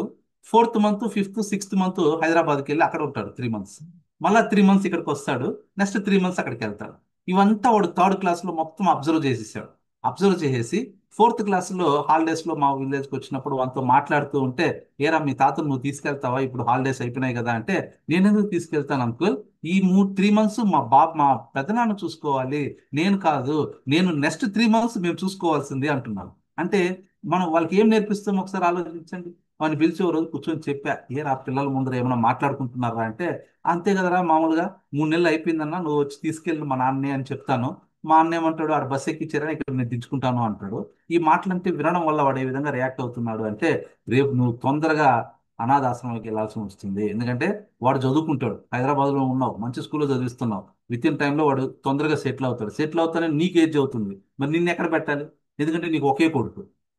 ఇప్పుడు మీ నాన్నకి 2 కొడుకులు కాబట్టి 3 మంత్స్ అక్కడ ఉన్నారు, 3 మంత్స్ ఇక్కడ ఉన్నాడు మీ నాన్న. మరి నువ్వు ఒకే కొడుకుని కనుక్కున్నావు కదా, వాడు నిన్ను 6 మంత్స్ కాపాడుతాడు, 6 మంత్స్ నువ్వు ఏడుంటావు మళ్ళా అన్న. వాడికి బయట బల్బ్ వెలిగింది, ఏరా పిల్లలు ఇంత ఫాస్ట్ గా ఉన్నారు అంటాడు. మనమే చాలా స్లో, వచ్చేవాళ్ళు మనకన్నా ఫాస్ట్. ఆ ఫాస్ట్ రీచ్ అవ్వాలంటే మనం కూడా అప్డేట్ అవ్వాలి అని చెప్పా. అప్పటి నుంచి పిల్లల ముందర మాట్లాడడం తగ్గించి మంచి విషయాలు మాత్రమే పిల్లలతో మాట్లాడడం అలవాటు చేశాడు. ఇప్పుడు పిల్లడు చాలా హ్యాపీగా ఉంది. సో రేపు మీరు ఎందుకు అలా చేయకూడదు? మనం ఏం చేస్తాం, మన కోపం అంతా పిల్లవాళ్ళ పైన ప్రదర్శించలేము, భర్త పైన ప్రదర్శించలేము, ఏజ్ పేరెంట్స్ పైన అరుస్తాం. నీకు ఎంతసేపు చెప్పేది లేదా, నువ్వు వెళ్ళేటప్పుడు నాకు చెప్పాలి కదా, చూడు అది ఇది అన్నాం అనుకోండి, పిల్లలు అబ్జర్వ్ చేస్తారు. ఆ అబ్జర్వ్ చేయడం వల్ల ఏమవుతుందిరా అంటే, రేపు మీరు ఏజ్ అయినప్పుడు మిమ్మల్ని అంటాడు, నువ్వు ఆ రోజు పలానా రోజు తాతని అవ్వని ఆ విధంగా తిట్టావు కదా, మరి ఈ రోజు నేను తిడితే తప్పే ఉంది అంట. అప్పుడు నువ్వు, అబ్బా నేను అప్పుడు చేసిన పొరపాటు నాకే ఉపయోగపడింది. కాబట్టి దయచేసి మీ అందరికీ నేను చేతులైతే దండం పెడుతున్నా, మీ తల్లిదండ్రుల్ని మీ పిల్లల ముందర మాత్రం దయచేసి ఏమీ అనద్దండి, మంచిగా మాట్లాడండి. దాని తర్వాత మీరు రూమ్లోకి వెళ్ళిన తర్వాత మీ యొక్క ఓపిక, మీ తల్లిదండ్రుల అదృష్టం, మీ అదృష్టం పైన ఆధారపడి ఉంటుంది. కానీ పిల్లల మధ్య మాత్రం చాలా తక్కువగా మాట్లాడడానికి ప్రయత్నించండి. ఇది తల్లిదండ్రుల గురించి మనం ఎంత మాట్లాడినా తక్కువే అన్నమాట. నెక్స్ట్, తప్పు చేసిన వారిని క్షమించడం. ఇది కూడా మనం వినాయకుని ద్వారా నుంచి మనం నేర్చుకోవచ్చు ఒక చిన్న కథ ద్వారా. తప్పు అందరూ చేస్తారు, మరి చేసిన తప్పు మళ్ళా చేస్తూ ఉంటారు. చేసిన తప్పులు చేస్తూ చేస్తూ ఉంటే తప్పు చేయడం అనేది సహజమైపోతుంది. ఓ తప్పు చేస్తేనే బతకాలా అనిపిస్తుంది. సో కాబట్టి ఒక తప్పు చేస్తే ఆ తప్పును తప్పించడానికి లేదా కప్పిపుచ్చడానికి 100 తప్పులు చేయాల్సి వస్తుంది. చేసిన తప్పుని ఆ నిమిషంలోనే తుంచేయండి. అరే తప్పు జరిగిపోయింది, నిజంగా నా వల్లే తప్పు జరిగింది, ఎక్స్క్యూజ్ మీ, నన్ను క్షమించండి, ఇంకోసారి ఇలాంటి తప్పు నేను చేయకుండా జాగ్రత్త వహిస్తాను అని చెప్పి ఒక్క మాట చెప్పండి. మీ మనసు చాలా తేలికైపోతుంది.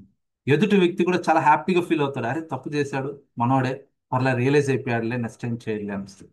కానీ నువ్వు ఆ తప్పు చెప్పకుండా పోతే నువ్వు బాధపడతావు.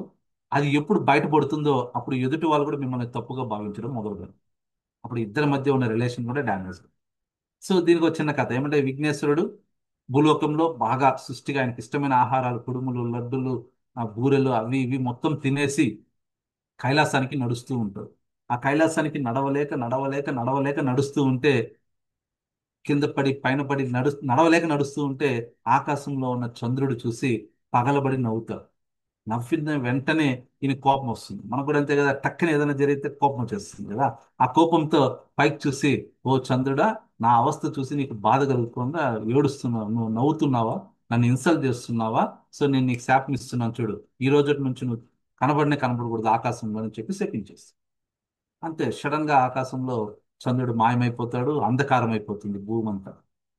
ఒక నిమిషంలో మళ్ళా ఫ్లాష్ అవుతుంది. అరే రే, చందమామకు మనం శాపం ఇచ్చేసామే, ఆయన లేకపోతే రాత్రిపూట వెలుగు ఇచ్చే వాళ్ళు ఎవరు, మరి ఎలా ఇది అని చెప్పి అప్పటికప్పుడే రియలైజ్ అయిపోయి, నెలలో ఒక రోజు మాత్రమే నువ్వు కనబడకుండా పోయేటట్టుగా నీకు మళ్ళా నేను వరాన్ని ఉపసంహరిస్తున్నానని చెప్పి మళ్ళా ఇమ్మీడియట్లీగా వరాన్ని రీప్లేస్ చేస్తాను.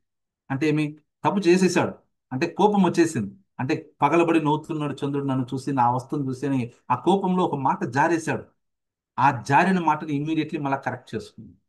అలా ఆ తప్పు చేసిన వారిని క్షమించే గొప్ప విధి కూడా ఉండాలి. అలానే ఇది ఇంకో కథ కూడా ఉంది. ఎలా అంటే, ఈ మనం చాలా పుష్పాలు గణపతికి సమర్పిస్తూ ఉంటాం, 21 పత్రాలతో పూజించవచ్చు అని చెప్తాం. ఆ 21 పత్రాల్లో తులసి పత్రం అనేది ఉండదు. ఎక్కడ తులసి మాలతో దయచేసి వినాయకుడి దగ్గరికి వెళ్ళొద్దండి. ఎందుకంటే తులసి అంటే వినాయకుడికి నచ్చదు. కావాలంటే గరిక తీసుకెళ్ళచ్చు, ఆయన చాలా ప్రీతి అన్నమాట. ఎందుకు తులసి తీసుకుపోకూడదు అనే విషయం తెలుసా? ఎవరికైనా తెలుసా? తులసి తీసుకెళ్ళచ్చు, వెళ్ళకూడదు అనేది శాస్త్రం చెప్తుంది, దాని కథ కూడా చెప్తాను. మీకు ఎవరికైనా తెలుసా? ఓకే, థ్యాంక్ యూ అండి. తెలియదు అంటే హ్యాపీ చెప్పడానికి, తెలిసింటే ఇంకా హ్యాపీ అన్నమాట. ఓకే, ఎందుకంటే ఒకసారి వినాయక స్వామి నదీ విహారం చేస్తూ ఉంటే దేవదారుడ్యుడు అనే రాజు యొక్క కుమార్తె ఆ వినాయకుడి పైన మోహితమై పెళ్లి చేసుకోమని అడుగుతారు. ఈయన నిత్య బ్రహ్మచారి అన్నమాట, బ్రహ్మచారి. అది ఎలా అనేది ఇక్కడే తెలుస్తుంది మీకు. మరి అనొచ్చు, డౌట్ రావచ్చు, సార్ సిద్ధి బుద్ధి ఉన్నారు కదా సార్, సిద్ధి బుద్ధి మనం భార్యలు అని చెప్తాం కదా సార్, వినాయకుడికి ఇద్దరు భార్యలు అంటే, ఇద్దరు భార్యలు గారు ఆయన అసిస్టెంట్లు అనమాట, లెఫ్ట్ రైట్. మన లెఫ్ట్ అంటే వాళ్ళు జస్ట్ ఏ పని చేయాలన్నా వాళ్ళ ద్వారా ముందుకు తీసుకెళ్తాం. బుద్ధి ఉంటేనే సిద్ధి వస్తుంది, బుద్ధి ఉంటేనే సిద్ధి వస్తుంది. సో బుద్ధి సిద్ధి అనే వాళ్ళు మనకు వాళ్ళ భార్యలు, అంటే మనకు భార్యలు భర్తలు ఉన్నారని చెప్పి దేవులకు కూడా భార్యలు భర్తలు కలిపేస్తున్నారు యాక్చువల్గా. ఓకే, కానీ నిత్య బ్రహ్మచారి అనమాట ఆయన. సో ఆయన, ఈయన చెప్తాడు, ఆ యువరాణి వస్తుంది, వచ్చి ఆ వినాయకుడు, నువ్వు చాలా అందంగా ఉన్నావు, నీ ఫేస్ చూస్తే చాలా గ్లామరస్ గా ఉన్నావు, నీ చెవులు చూడు ఎంత అందంగా ఉందో, నీ తొండం చూడు ఎంత బాగుందో అని చెప్పి ఆడుకుంటా, నేను నిన్ను ప్రేమిస్తున్నాను, పెళ్లి చేసుకోవాలనుకుంటాను అంటే ఆయన, నేను సారీ అండి, నేను ప్రేమించలేదు, నాకు చాలా పనులు ఉన్నాయి, నేను మా అమ్మ మా నాన్నకి సేవలు చేసుకునే పనులు చాలా ఉన్నాయి, నన్ను వదిలేసేయండి అని రిక్వెస్ట్ చేస్తాడు. ఆమె ఒప్పుకోకుండా శాపం పెట్టేస్తుంది. ఏం శాపం పెడుతుందంటే, నువ్వు ఎప్పుడు నిత్య బ్రహ్మచారిగా ఉండిపో అని చెప్పి శాపం ఇస్తుంది. దాంతో వినాయకుడికి పెళ్ళే కాదు. మరి వినాయకుడు తక్కువేం కాదు కాబట్టి ఆయన కూడా తిరిగి శాపం ఇస్తాడు. ఏమి ఇస్తాడు తెలుసా? నువ్వు పోయి రాక్షసుల గృహంలో పోయి అక్కడే జీవించుగా కానీ శాపం చేస్తాడు. మరి రాక్షస గృహంలోకి వెళ్ళిపోతాననే లోపల ఆమె యువరాణి కదా, మరి రాక్షసుల దగ్గర ఎలా ఉంటది అని మళ్ళా ప్రాధేయపడుతుంది. నేను తప్పు చేశాను, మిమ్మల్ని మీ గురించి తప్పుగా భావించాను, నన్ను క్షమించండి అనే లోపల ఆమె మళ్ళా రియాక్ట్ అవుతాడు. రియాక్ట్ అయ్యి కొన్ని సంవత్సరాలు మాత్రమే నువ్వు రాక్షస కన్యలాగా ఉంటావు. దాని తర్వాత నువ్వు పవిత్రమైన తులసి చెట్టుగా భూలోకంలో ప్రసిద్ధి చెందుతావు అని చెప్పి తర్వాత తులసి చెట్టుగా మనకు వస్తుంది. కానీ ఎప్పుడైతే శాపం ఇచ్చాడో ఆ రోజటి నుంచి తులసి అంటే ఆయనకి పట్టదన్నమాట. కాబట్టి మీరు ఎప్పుడు గుడిలోకి వెళ్ళేటప్పుడు వినాయకుడి దగ్గరికి తులసి తీసుకెళ్ళొద్దండి, ఆయన కోపం వచ్చే విధంగా ఉంటాడు. మనం కోరికలు కోరేదాని కోసం దేవుడి దగ్గరికి వెళ్తాం కాబట్టి కోపం తెప్పించేవి తీసుకెళ్ళామంటే కోరికలు ఏమొస్తాయి. కాబట్టి తులసి తీసుకెళ్ళొద్దండి. సో ఇలా ఈ తప్పు చేసిన వారిని క్షమించడం అనేది ఈ రెండు సందర్భాల్లో చెప్పొచ్చు. పిల్లలకి ఇది చెప్పండి. చూడండి, దేవుడు అలాంటి వాడే తప్పు చేసినా ఆ తప్పుని తర్వాత క్షమించుకున్నాడు. మరి మీరు కూడా మీ క్లాసులో కానీ లేదా మీ చుట్టుపక్కల వాళ్ళతో కానీ లేదా అమ్మా నాన్నలతో కానీ ఏదన్నా అనరాని మాటలు అన్నా కూడా అది నిజమే తప్పు అని తెలిస్తే అప్పుడే పోయి కాళ్ళు పట్టుకోమని చెప్పండి. నాన్న తప్పు అయిపోయింది, నీ గురించి నేను తప్పుగా భావించాను అని చెప్పి చెప్పమని చెప్పండి. అది ఎప్పుడైతే అలవాటు చేస్తారో అది క్లాస్లో తెలుస్తుంది.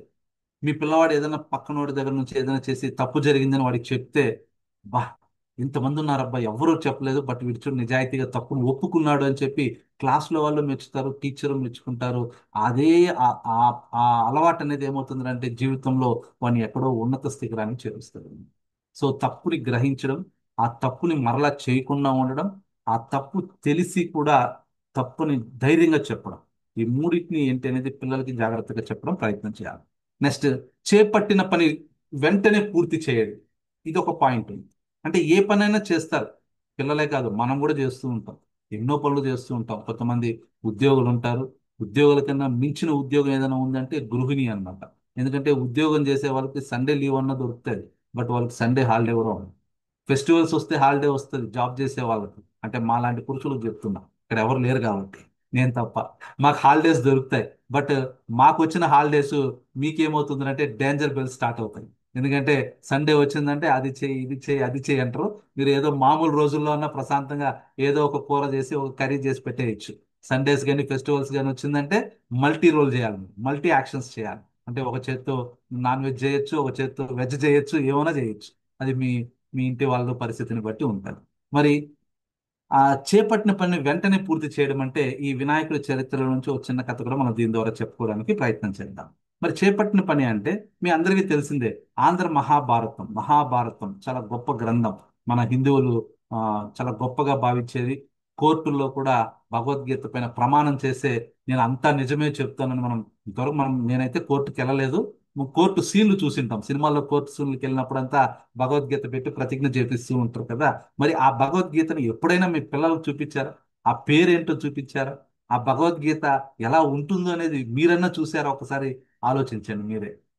ఇప్పుడు పాఠ్య పుస్తకాల్లో అయితే రాజముద్ర ముద్రించిస్తున్నారు. అంటే సింబల్ ఉంటుంది కదా, మన ఎన్లమ్ అంట, ఇండియన్ ఎన్లమ్ అంటాం. మరి ఇండియన్ రాజముద్రని కూడా ఫస్ట్ పేజీలో ముద్రించి చూపిస్తున్నారు. మరి భగవద్గీతను ఎందుకు చూపించలేకపోతున్నాం? దీనికి కూడా టీచర్స్ ని తప్పు పడితే లాభం లేదు, మనం చేయాలి. అరే పురాణాలు ఇలా ఉన్నాయి, మనం ఇలా ఇలా ప్లేస్ నుంచి ఇలా ప్లేస్ నుంచి ఇలా వచ్చాము. ఒకప్పుడు రాకెట్ ఈరోజు చంద్రమండలానికి పంపించేసాం, అక్కడికి పంపించేసామంటే ఒకప్పుడు సైకిల్లో తీసుకెళ్తున్నారయ్యా విడి భాగాలంతా, అవన్నీ ఈ రోజుకి ఇలా వచ్చింది. కాబట్టి మనం ఒక్క రోజుతో అభివృద్ధి చెందలేదు మన భారతదేశం కానీ మనం కానీ. ఇప్పుడు మేము వేసుకునే డ్రెస్సులు కానీ జాబులు కానీ మీరు వాడే ల్యాప్టాప్లు ఫోన్లు కానీ స్మార్ట్ టీవీస్ కానీ ఇవన్నీ కూడా రోజు రోజు రోజు దినదినాభివృద్ధి చెందుతూ వచ్చింది. అలానే మన సంస్కృతిని మాత్రం దిగజార్చేస్తూ ఉన్నాము.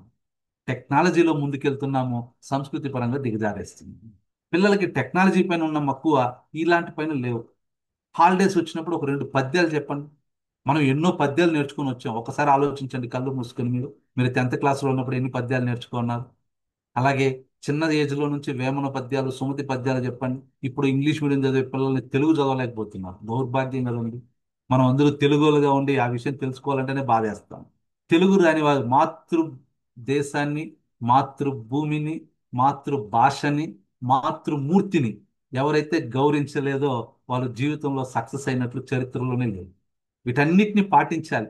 మాతృభూమిని, మీరు ఏ ఊర్లో పుట్టారో ఆ ఊరిని తలుసుకోవాలి ప్రతిరోజు. మీరు అక్కడ పుట్టారు అంటే ఏదో రీజన్ ఉంటుంది. ప్రపంచంలో ఎంత ఉంది, రష్యా ఉంది, అమెరికా ఉంది, ఇంకేదో ఇరాన్ ఇరాక్ పాకిస్తాన్ ఉన్నాయి. ఇన్ని వదిలేసి మన భారతదేశంలోనే పుట్టాము అంటే, ఈ రాష్ట్రంలోనే పుట్టాము, ఈ మండలంలో పుట్టాము, ఈ గ్రామంలో పుట్టామంటే సంథింగ్ ఈస్ దేర్. మీ వల్ల అక్కడ ఏదో మంచో చెడ్డో జరగడానికి ఉంది కాబట్టే మీరు పుట్టారు అక్కడ. మరి ఆ మాతృభూమి యొక్క గొప్పతనం తెలియజేయాల్సిన బాధ్యత మనది. మరి మాతృదేశం, మన దేశం జోలికి వచ్చిన వాళ్ళని కూడా మనం ఎవరిని మనం ఉపేక్షించకూడదు. అది ఇప్పుడు జరిగిన రీసెంట్ యుద్ధం గురించి చెప్పండి. మన సెంట్రల్ గవర్నమెంట్ పాకిస్తాన్ పైన ఎలాంటి యుద్ధాలు చేస్తూ ఉంది ఏంటనేది చెప్పండి. ఎందుకు యుద్ధం జరిగిందంటే, యుద్ధమా అంటే యుద్ధం అంటే కూడా తెలియదు పిల్లలకి ఇప్పుడు. ఏమన్నట్లయితే ఫ్రీ ఫైర్ గేమ్ ఆడుకుంటే ఇదేనా యుద్ధం అంటే, ఇదేనా ఫైర్ అంటే అని చూపిస్తున్నాం. అక్కడ ఉండే యుద్ధం కాదరా, రియల్ లైఫ్ లో యుద్ధం ఇలా ఉంటుంది చూడు. ఎన్ని గన్స్ మన దగ్గర ఉన్నాయి చూడు, ఎన్ని వెపన్స్ మన దగ్గర ఉన్నాయి చూడు. మనం స్వతంత్ర దేశం ఎలా ఉంటుందో చూడు. మన దేశానికి ఎవరైనా కీడు చేయాల్సి వస్తే మనం ఇలా ప్రతిఘటించాలి అని చెప్పండి. అంతెందుకు, మన ఇంట్లో ఆడబిడ్డను ఉంటే ఆడబిడ్డను ఎలా సంరక్షించుకోవాలో చెప్పండి ముందు. తమ్ముడు చెల్లెలు రిలేషన్స్ చెప్పండి. మామయ్య అంటే ఎలా ఉంటాడు, బాబాయ్ అంటే ఎలా ఉంటాడు, బ్రదర్ అంటే ఎలా ఉంటాడు, సిస్టర్ అంటే ఎలా ఉంటుంది. వాళ్ళకి ప్రాబ్లమ్స్ వస్తే నీ పరిస్థితి ఏంటి. ఒక చిన్న ఎగ్జాంపుల్ ఇవ్వండి. అరే, నువ్వు అక్క బజార్కి వెళ్తూ ఉన్నారా, బజార్కి వెళ్తూ ఉన్నప్పుడు అక్క సడన్ గా కాలు స్లిప్ అయి కింద పడిపోయింది, బ్లడ్ వస్తుంది అక్క చేతి నుంచి, ఏం చేస్తావు అని అడుగు. వాడు రెండు మూడు దారులు చెప్తాడు. అమ్మా నాకేం చేయాలో తెలియదు, కాళ్ళు చేతులు ఆడుతుంది, టక్ టక్ అని మమ్మీ నెంబరు డాడీ నెంబర్ ఉందేమో అని చూశాను, లేదు నా దగ్గర ఫోన్ లేదు, కింద పడింది అక్క ఫోన్ పగిలిపోయింది, పక్కన అంకుల్ ఎవరు కనిపిస్తే అంకుల్ ఫోన్ తీసుకుని ఫోన్ చేసి నీకు చెప్పాను, టక్కన అక్కడ ఉన్న ఇంకొక అంకుల్ వచ్చి 108కి ఫోన్ చేశాడు, ఇన్ని చేశామమ్మా అని చెప్పి వాడు నాలుగు రకాలుగా ఆలోచిస్తాడు. ఆ సిచ్యువేషన్ క్రియేట్ చేయండి. ఆ సిచ్యువేషన్ లో నువ్వే గనుక ఉంటే ఎలా ఉంటావు అనేది ఒక ఇమాజినరీకి అలవాటు చేయండి. మనం అలా ఇమాజినరీ చేయం, లేనివన్నీ ఊహిస్తూ ఉంటాం. ఏమంటే ఆ ఇప్పుడు హాలిడేస్ వస్తుంది కదా మనకి, ఈ హాలిడేస్ లో మనము ఊటీకి వెళ్దామా, కొడైకెనాల్కి వెళ్దాము, ఆడికి పోతామో పోమో రెండో కథ ముందుగానే వాళ్ళకి చెప్పేస్తాం. వాళ్ళు చెప్పేసిన తర్వాత మనం తీసుకెళ్ళకపోతే ఒక బాధ, తీసుకెళ్తే మనకు డబ్బులు రావు. సో కాబట్టి ఇట్లా చిన్న చిన్న కథల ద్వారా వాళ్ళ యొక్క క్రియేటివిటీని కలిగించాను. చిన్న పని, మీరు రోజు లాక్ చేసేసి వెళ్తారనుకోండి ఆఫీస్కి, మీ పిల్లలు 4 o'clock వచ్చి లాక్ తీసుకుని ఇంట్లోకి వెళ్ళాలి అనుకోండి. ఆ సిచ్యువేషన్ బేస్ చేసుకుని ఒక ప్రశ్న అడగండి వాళ్ళని. అరే ఈ రోజు నేను లాక్ బ్యాగ్లో పెట్టుకుని వెళ్ళిపోయాను ఆఫీస్కి, నువ్వు లాక్ లేకుండా ఇంటి దగ్గరికి వచ్చేసావు, మరి ఏం చేస్తావురా నువ్వు ఇంట్లోకి వెళ్ళాలంటే, నేనేమో 5కి వస్తా, నువ్వేమో 4కి వచ్చేసావు, మరి 1 hour ఏం చేస్తావు చెప్పురా అని వాడిని అడగండి. వాడు 4-5 వేలు చెప్తారు. అమ్మా నాకు చాలా హ్యాపీ, నువ్వు 5 కాకపోతే 6కి రా, బ్యాగ్ ఆడ పారేస్తాను, నేను గ్రౌండ్లో పోయి ఆడుకుంటాను క్రికెట్ అని చెప్పి ఫస్ట్ చెప్తాడు. ఓకే ఎంతసేపు ఆడతావురా, ఆడిన తర్వాత మళ్ళీ ఏం చేస్తావురా అంటాడు.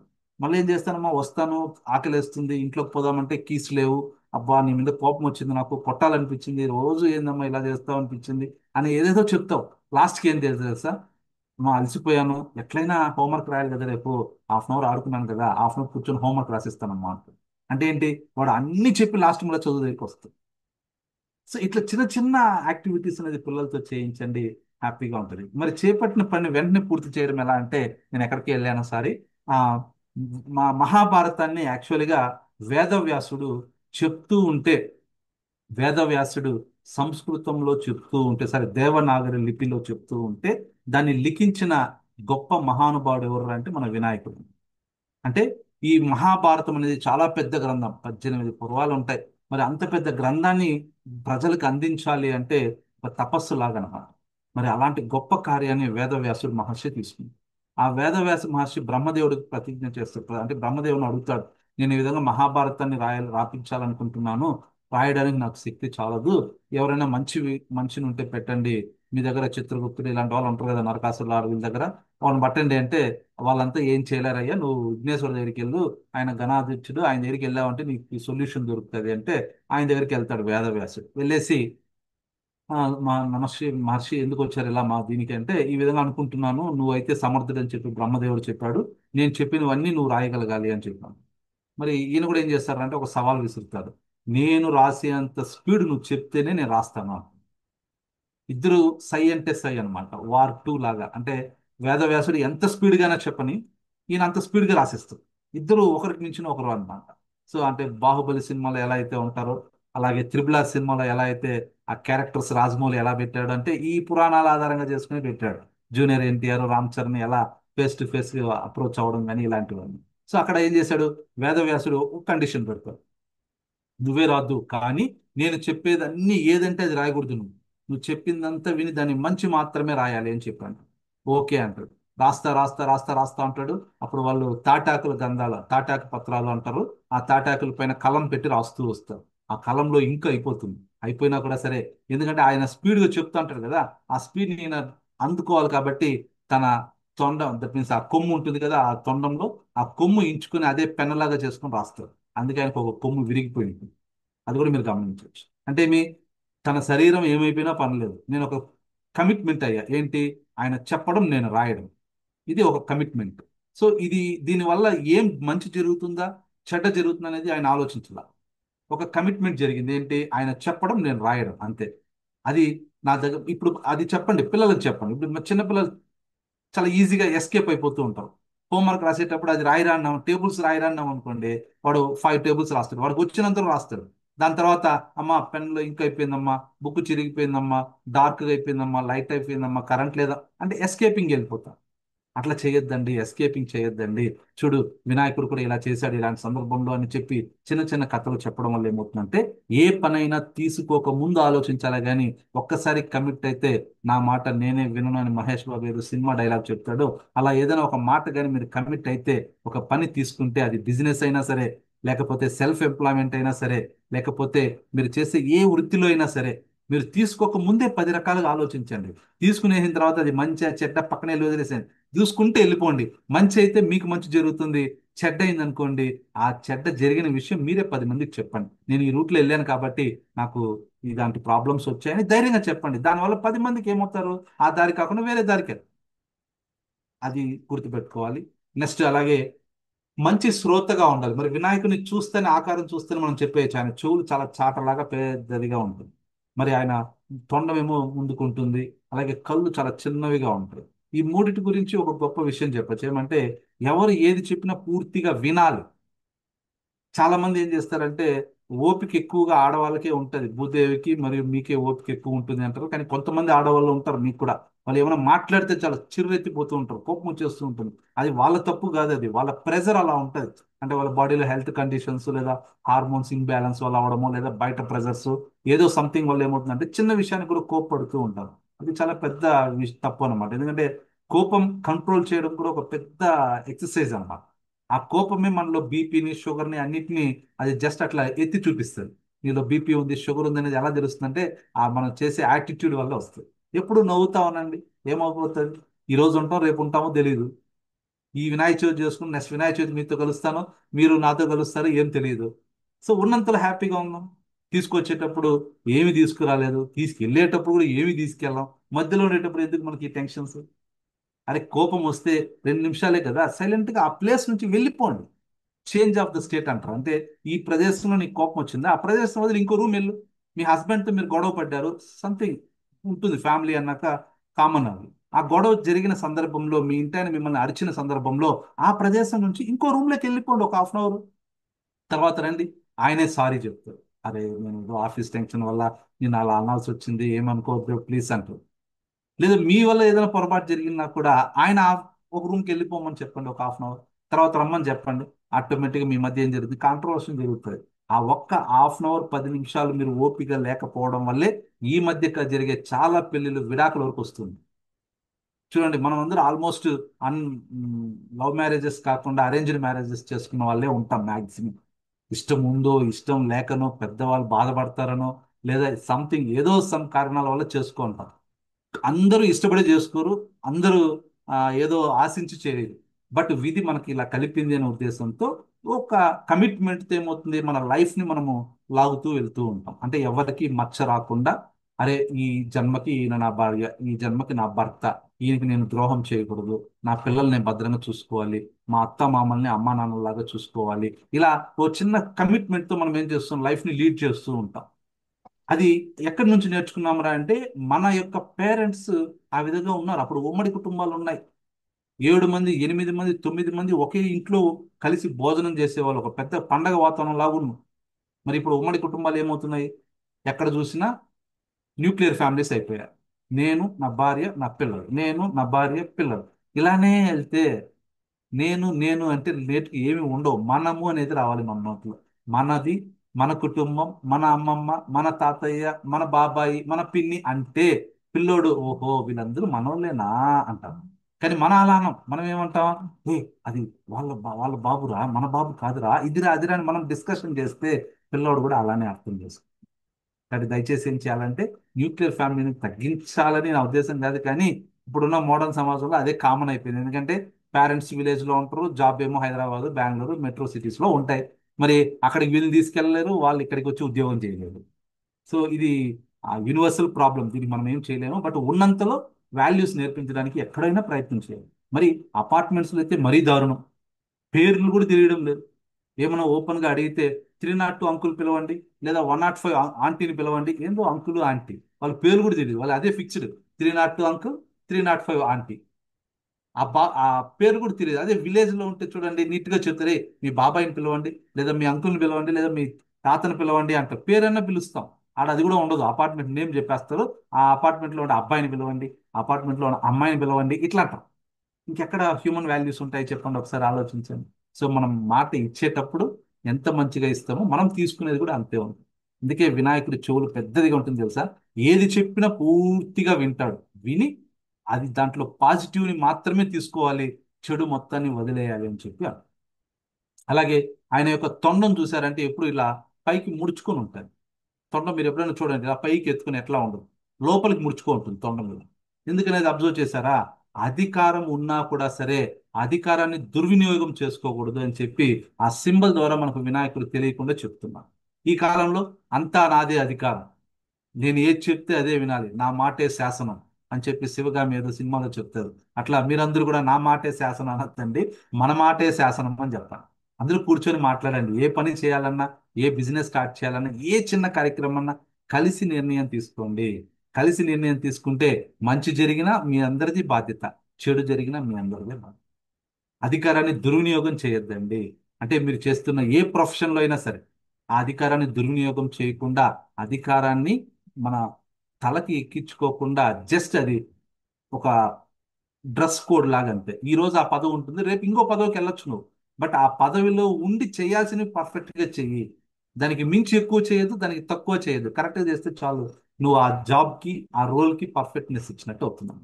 అలాగే వినయంతో ఉండాలి, చిన్న వాళ్ళని గౌరవించాలి. ఇది కూడా వినాయకుడి నుంచి నేర్చుకోవచ్చు. ఎలా అంటే వినాయకుడు వాహనం జస్ట్ ఎలుక, మూషికము అంట. దాని పేరు కూడా అనన్యుడు అని ఒక పేరు అనమాట, ఆ మూషిక అనే పేరు కూడా. సో ఆయన ఎందుకు తీసుకున్నారంటే వినాయకుడు నాకు ఒక వాహనం కావాలి అన్నప్పుడు ఎద్దు వస్తుంది. ఎద్దు వచ్చి నేను నీకు వాహనంగా ఉంటాను అంటే అందరూ ఒక్కొక్కరు, పులి ఒకరు వాహనం. అమ్మవారు అయితే పులి మీద కూర్చొనే ఉంటారు. మనం దుర్గాష్టమి వస్తుంది కదా, అమ్మవారు పులి మీద కానీ కూర్చో ఉంటారు, అవతారాలన్నీ ఉంటాయి. ప్రతి ఒక్కరు ఒక్కొక్కరు తీసుకుంటారు. బట్ ఈ ఎలుకని ఎవరు ఎవరు పట్టించుకోకుండా ఉన్నారు. మరి ఆ ఎలుకని కూడా సమన్యాయం చేయాలనే ఉద్దేశంతో ఏం చేశారంటే ఆ ఎలుకని వాహనంగా తీసుకున్నారు. అంటే ఇంత పెద్ద దేవుడైనా కూడా సరే ప్రతి జీవి పైన ప్రేమ కలిగి ఉండాలి, ప్రేమతత్వాన్ని అలవర్చుకోవాలి అనే ఒక చిన్న సందేశం కూడా మనకి వినాయక జీవితంలో తెలుసుకోవడం జరిగింది. సో ఇది వినాయకుని ద్వారా నాకు తెలిసింది. ఇలా చెప్తే మనం చాలా ఎలా చెప్పటికి 1 అవర్ పైన వెళ్ళింది క్లాస్. నెక్స్ట్ ఎప్పుడన్నా ఉంటే కూడా మనం ఇలాంటి కార్యక్రమం మేడం అందిస్తే నేను చెప్పడానికి ఎప్పుడు ఉంటాను. ఒక చిన్న రీక్యాప్ మార్నింగ్ అంటే ఇప్పటి నుంచి జరిగిందంటే ఒకసారి చూస్తే, ఫస్ట్ వన్, విధి నిర్వహణే ముఖ్యం. అంటే చేసే పని మీద కాన్సన్ట్రేషన్ చేయండి, ఆ పని పూర్తయ్యేంత వరకు వదిలిపెట్టద్దండి. రెండవది, తల్లిదండ్రుల్ని గౌరవించండి. తల్లిదండ్రులే అన్నిటికన్నా ముందు. వినాయకుడు అలాంటి వాడే. కుమారస్వామితో ఒక చిన్న పోటీ జరిగి ఆ పోటీలో గెలవాలి అంటే, అంటే ఘనాధ్యక్షుడు కావాలి అంటే 3 లోకాలలో తిరిగేసి రావాలి అని చెప్పి ఒక చిన్న పరీక్ష పెడతారు శివపార్వతులు. అప్పుడు ఇమ్మీడియట్లీ తన నెమలి వాహనంతో కుమారస్వామి ర్యాకెట్ స్పీడ్ లో వెళ్తా ఉంటాడు. ఈయనేమో ఎలుకను చూస్తాడు, ఎలుక ఈయన చూస్తాడు, ఇద్దరు పోలేని పరిస్థితి. ఏం చేయాలో తెలియదు. ఆయన సూక్ష్మ జ్ఞానం, ఆయన యొక్క బుద్ధి కుశలత అనేది ఎక్కడే తెలుస్తుంది. ఆయన ఆలోచించి ఏం చేస్తాడు అంటే, ప్రపంచానికి పరిచయం చేసింది ఎవరు? నాకు తల్లిదండ్రులు. అప్పుడు తల్లిదండ్రులే కదా ప్రపంచం. ఇప్పుడు 3 లోకాలు తిరిగేసి రావాలి. 3 లోకాలు తిరిగేది ఎందుకు? ఆ 3 లోకాలు ఉంది అనే విషయం తెలియజేసింది ఎవరు నాకు? నా తల్లిదండ్రులే కదా. అప్పుడు నేను వాళ్ళని చుట్టితే ప్రపంచం చుట్టినట్టే కదా నేను అని చెప్పి ఇమ్మీడియట్లీ తన ఓం ఆ, శివాయ నమః అని చెప్పి అనుకుంటూ 3 రౌండ్లు వేసేస్తాడు. అప్పుడు కుమారస్వామి ఎక్కడ ఉన్నా, ఏ నదిలో స్నానం చేసి పైకి లేసినా ముందు వినాయకుడే ఉంటాడు. ఆయనకు అర్థం అర్థం కాదు. కుమారస్వామి పరిగెత్తుతో చూస్తే ఈయన అందరికన్నా ముందు వచ్చేసింది. ఎలా జరిగింది అంటే అప్పుడు విషయం అంతా చెప్తాను. అంటే ఏంటి?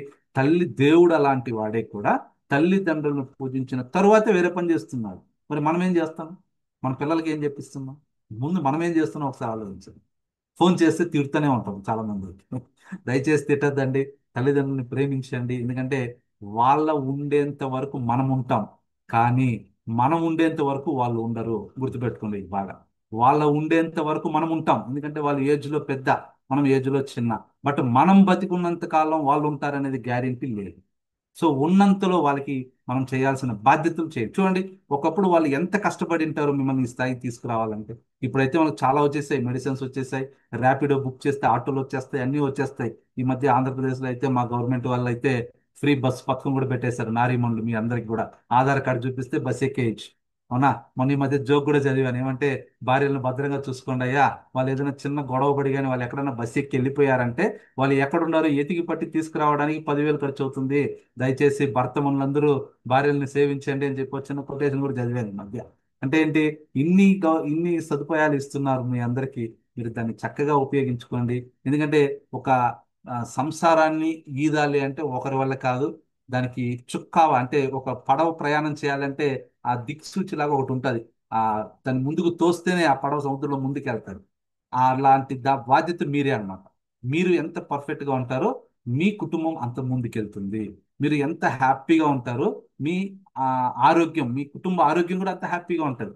మీరు ఎప్పుడు సురసురలాడుతూ కొట్లాడుతూ ఎప్పుడు ఫేస్ పెట్టుకుని నవ్వుతా లేకుండా ఏదో పోగొట్టుకున్న వాళ్ళలాగా అయ్యో జీవితం అయిపోయింది నాకు అన్నంత ఫీలింగ్ లో మీరు ఉన్నారా అంటే ఏం చేయలేదు. ఉన్నంతలో హ్యాపీగా ఉండండి, ఉన్నంతలో నేర్చుకోండి. ఆ ఉన్నంతలో నేర్చుకోవడానికి కూడా ఒక చిన్న కథ ఉంది. ఇలా చెప్తే ఎన్ని కథలు అని చెప్పొచ్చు వినాయక స్వామి గురించి. చూడండి, వినాయక స్వామి ఫస్ట్ తండ్రితోనే గొడవ పడి తన తలనే తెగొట్టుకుంటాడు. అంటే తల తెగి శిరస్సు తెగి కింద పడిపోతాడు. ఆయన భరిస్తాడు ఆయన. ఎందుకంటే తండ్రితోనే యుద్ధం చేయాలి, ఎవరికి అలాంటి ఆ, కఠినమైన పరిస్థితి రాదు. బట్ చిన్న ఏజ్ లోనే ఆ గణేశుడికి వచ్చింది. తండ్రితో పోరాడి తన శిరస్సుని తండ్రి చేతనే పోగొట్టుకుంటాడు. పోగొట్టుకుని అయినా భరించినాడు ఆయన. పోగొట్టుకున్న వెంటనే వాళ్ళ నాన్న వినాయకుని అంటే ఆ, ఏనుగు తల తీసుకుని వచ్చి ఆయన పెడతాడు. పెట్టిన వెంటనే అలాంటి తల ఎవరికి లేదు. అందరూ చూసి నవ్వుతారు, ఎగతాళి చేస్తారు. అయినా ఆయన బాధపడ్డాడు, ఎందుకంటే అది కూడా భరించాడు ఆయన.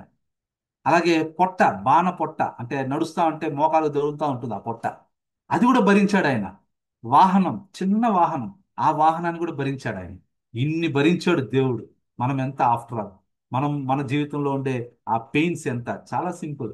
దేవుడికే తప్పలేదు అలాంటి కష్టాలు అన్నప్పుడు మనకు వచ్చే కష్టాలు కానీ అవన్నీ పెద్ద విషయాలు కాదు. కాబట్టి దయచేసి మీరందరూ కూడా ఈరోజు చెప్పిన విషయాలన్నీ జాగ్రత్తగా మీ తరాల వారికి అందించండి. ఇంట్లో ముఖ్యంగా మీ పిల్లలకి నేర్పించండి మన యొక్క సాంప్రదాయాన్ని, అలాగే మన హిందూ మత ధర్మాన్ని, పండగల యొక్క విశేషాలన్నీ దయచేసి 10 మందికి తెలియచేస్తేనే తెలుస్తుంది. ఎందుకంటే చదువుకునే కాలం తగ్గిపోయింది. అంతా ఇప్పుడు యూట్యూబ్లు, సోషల్ మీడియాలు ఇవి వచ్చేసాయి కాబట్టి దాన్ని చూసి నేర్చుకుంటారు, కానీ పుస్తకాలు చదివేది తక్కువైపోయింది. మీరు పుస్తకాలు చదవండి, పిల్లల చేత చదివించండి. చాలా మంది పేరెంట్స్ పుస్తకాలు ఇచ్చేసి చదవండి అని చెప్పి వాళ్ళు టీవీలు సీరియల్ నొక్కుంటాం. అది కాదు, మీరు ఫస్ట్ చదవండి, మిమ్మల్ని చూస్తూ వాళ్ళు చదువుతారు. మీరు 10 పేజీలు చదవండి, వాళ్ళు 2 పేజీలు చదువుతారు. అది ఒక వారం 10 రోజులు చేయండి. ఆ టైం అయితే వాళ్ళే పిలుస్తారు, మా రా చదువుదాం, రా చదువుదాం రా. మీరు ఒక స్టోరీ బుక్ చదవండి, వాళ్ళకు స్టోరీ బుక్ చదువు. అరే ఈ సండే లోపల ఈ బుక్ కానీ చదివేస్తే నిన్ను హోటల్కి తీసుకెళ్తాను లేదా 5 స్టార్ చాక్లెట్ ఇస్తానని చెప్పు. దానికోసమని వాడు బుక్ చదువుతాడు. ఎన్ని బుక్కులు చదివితే అంత నాలెడ్జ్ వస్తుంది. ఎన్ని రీల్స్ తోస్తే అంత తొందరగా మనం వెళ్ళిపోతాం. రీల్స్ సెల్లో కూడా పిల్లలు ఇలా తోస్తా ఉంటారు. అంటే నేను తొందరగా పైకి వస్తా, తొందరగా పైకి వస్తా అంటే పైకి అంటే పైకి వెళ్ళిపోవడమే. దాంట్లో వచ్చేవన్నీ అసభ్యకరమైనవే ఉంటాయి, జుగుత్సపరంగా ఉంటాయి. అంటే ఆ ఏజ్ చూడడం కూడా చూస్తుంటారు పిల్లలు, తెలియదు వాళ్ళకి. మనం ఒక కన్ను చూస్తూ ఉండాలి, చూస్తూ వాళ్ళకి ఏది అవసరం, ఏది అత్యవసరం, ఏది అవసరం లేదు, ఈ మూడింటిని మనం తెలుసుకొని వాళ్ళకి తెలియచేసే బాధ్యత తీసుకోవాలి. So okay. మరొకసారి ఓకే సార్, థ్యాంక్ యూ, చాలా వండర్ఫుల్ గా చెప్తున్నారు. వినాయక చవితి విశిష్టత ఒక లైన్ చెప్పండి సార్. వినాయక చవితి విశిష్టత అంటే వినాయకుడు మనము అన్ని దేవతల్లో కన్నా ఈ దేవత ఎందుకు ప్రత్యేకమైనది అంటే ఏ పూజ చేయాలన్నా మనం వినాయకుడితోనే మొదలు పెట్టాలి అని చెప్పి శాస్త్రాలు చెప్తున్నాయి. ఎందుకంటే ఆయన విఘ్న కారకుడు. అంటే ఏ పనిలో ఉన్న అడ్డంకులన్నీ కూడా తొలగించే శక్తి ఎవరికి ఉంది అంటే విఘ్నేశ్వరుడికే ఉంది. అది ఆయన యొక్క వరం అన్నమాట. ఆ వరాన్ని తీసుకోవడానికి కూడా ఒక కథ ఉందన్నమాట. ఆయనకి ఎందుకు ఆ పేరే వచ్చింది, ఆ విఘ్నేశ్వరుడు విజయ కారకుడు అనేది ఎందుకు వచ్చింది అంటే కూడా దానికి ఒక కథ ఉందన్నమాట. సో ఆ కథ చెప్తూ ఉంటే ఇంక మళ్ళీ టైం అవుతుంది కాబట్టి చిన్నగా షార్ట్ గా చెప్తాను. అంటే విజయం రావాలి అంటే కూడా ఒక కఠోర శ్రమ అన్నమాట. ఆ శ్రమ చేయడానికి అందరి వల్ల కాదు, కొందరి వల్లే అవుతుంది. ఆ శ్రమ చేయడానికే మొదటి ఆద్యుడు ఎవరు అంటే మన విఘ్నేశ్వరుడే. కాబట్టి ఆయన గణాధ్యక్షుడయ్యాడు, అలాగే లంబోదరుడయ్యాడు, అలాగే మూషిక వాహనుడయ్యాడు. ఏ పనిలో అయినా కూడా ఆయన తలుచుకుని ముందుకెళ్లారు అంటే జీవితం అనేది సక్సెస్ అనేది ఖచ్చితంగా అవుతుంది. దానికి ఆత్మ పరిశీలన అనేది చేసుకోవాలి. ఎందుకంటే ఆత్మాభిమానం ముఖ్యం. అది గణేశుడికి కూడా చాలా ఉందన్నమాట ఆత్మాభిమానం. ఎందుకంటే చాలా మంది దేవగణాలు అంటే ఆ ఇంద్రలోకంలో ఉన్న వాళ్ళందరూ కూడా ఆయన ఆకారాన్ని చూసి అందరూ ఎగతాళి చేస్తూ ఉంటారు. అలా చేస్తూ ఉన్నప్పుడు శ్రీ మహావిష్ణువు వాళ్ళ ఇంట్లో లక్ష్మీ పూజ ఏదో జరుగుతుంది అని చెప్పి ఒక ఇన్విటేషన్ వస్తుంది. అప్పుడు అక్కడ ఉన్న దేవతలందరూ కూడా అబ్బా వైకుంఠంకి వెళ్ళే అదృష్టం వచ్చింది మనకి అని చెప్పి అందరూ వెళ్ళిపోతా ఉంటారు.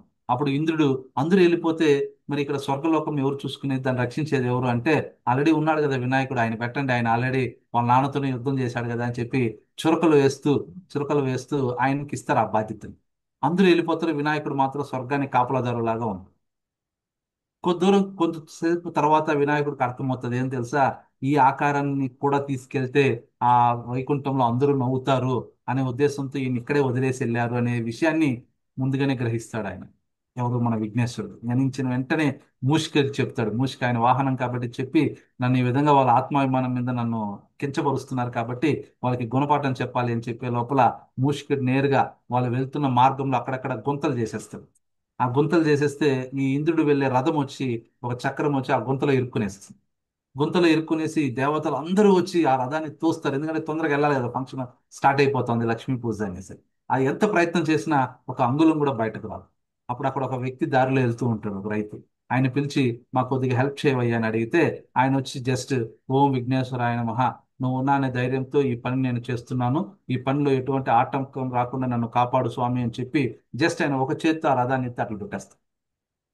ఆ దేవతలంతా ఆశ్చర్యపోతారు. అరే, మేము ఇంత బలశాలు, మేమందరూ వాయుదేవుడు అగ్నిదేవుడు అందరు దేవుళ్ళు ఉన్నారు, మేము చేయలేని పని నువ్వెలా చేసావంటే అప్పుడు ఆయన చెప్తాడు, నేను ఈ విధంగా ఈ విఘ్నేశ్వరుని తలుచుకుని నేను చేయడం వల్ల నాకు ఈ విఘ్నేశ్వరుడు యొక్క శక్తితో నేను దీన్ని తీయగలిగాను అంటే అప్పుడు వాళ్ళు ఆత్మ పరిశీలన చేసుకుంటారు. అరే రే, మనము ఆకారాన్ని చూసి మనం ఎప్పుడు జడ్జిమెంట్ ఇవ్వకూడదు, ఆయనలో ఉన్న టాలెంట్ని చూసి ఇవ్వాలి అని చెప్పి ఇమీడియట్లీ రివర్స్కి వెళ్ళి ఆయనకి క్షమాపణ చెప్పి ఆయన కూడా తీసుకుని మళ్ళా వెళ్తాను.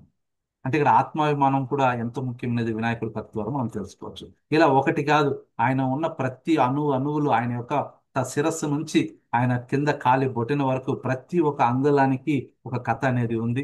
ఆ కథ ద్వారా మన జీవితంలో నేర్చుకోవాల్సిన ఎన్నో ముఖ్యమైన పాఠాలు అనేది ఉన్నాయన్నమాట. థ్యాంక్ యూ సార్, చాలా వండర్ఫుల్ సెషన్. ఉంటుంది. కథతో పాటు క్లియర్ గా మేము దాన్ని ఎలా తను చెప్పిన నియమాలను పాటిస్తూ ముందుకు వెళ్ళాలో స్టెప్ బై స్టెప్ చెప్పారు. ఇంత టైం కేటాయించి మా నారీమణులందరికీ క్లియర్ గా, మీరు ఒక స్పీకర్ గానే కాదు, ఒక ఉపాధ్యాయునిగా మా అందరికి, మేమందరం మీ స్టూడెంట్స్ గా మీరు భావించి మాకు క్లియర్ గా చెప్పినందుకు thank you very much sir. మీలో ఎవరైనా ఏదైనా డౌట్ ఉంటే సార్ని అడగండి, సార్ మీకు ఎక్స్ప్లెయిన్ చేస్తాడు. All of you hand raise చేయండి, ఏదైనా డౌట్ ఉంటే సార్ చెప్తారు. మీరందరూ నారీమణులు ఎంతో అదృష్టవంతులు. ఎందుకంటే అనిత మేడం గారు ఇంత టైం ఇచ్చి మీకోసం ఒక స్పెషల్ ప్రోగ్రామ్ అరేంజ్ చేసి వినాయక చవితి రోజు, ఆ మేడం కూడా ఎన్ని పనులు ఉంటాయో చెప్పలేము, అంత పనిలో కూడా మిమ్మల్ని దృష్టిలో పెట్టుకొని మిమ్మల్ని గుర్తు పెట్టుకొని మీరు వచ్చిన వాళ్ళందరికీ ఎంతో కొంత న్యాయం చేయాలనే ఉద్దేశంతో ఇలాంటి అద్భుతమైన కార్యక్రమం చేశారు. మేడంకి మరొకసారి ధన్యవాదాలు. డౌట్స్ ఏదన్నా ఉంటే దయచేసి నలుగురిలో అడగడానికి ఇబ్బంది ఉన్నా కూడా నా ఫోన్ నెంబర్ అక్కడ ఇచ్చాను, దయచేసి నోట్ చేసుకోండి. జస్ట్ మెసేజ్ చేయండి, కాల్ చేయొద్దండి దయచేసి. ఎందుకంటే నేను స్కూల్ అవర్స్ అలాగే ఫ్యామిలీ అవర్స్ కొన్ని క్లాసెస్ మధ్యలో డిస్టర్బెన్సెస్లో ఉంటాయి. మీరు జస్ట్ కాల్ చేసి అనిత మేడం స్టూడెంట్ను లేకపోతే మన నారీసెల్ అనేదో మీ నేమ్ ఉంది కాబట్టి అది పెట్టి మీ డౌట్ మీరు జస్ట్ అట్లా టైప్ చేస్తే చాలు. నేను వీలైతే వాయిస్ మెసేజ్ లేకపోతే మీకు చెప్పడానికి నేను ప్రయత్నం చేస్తాను.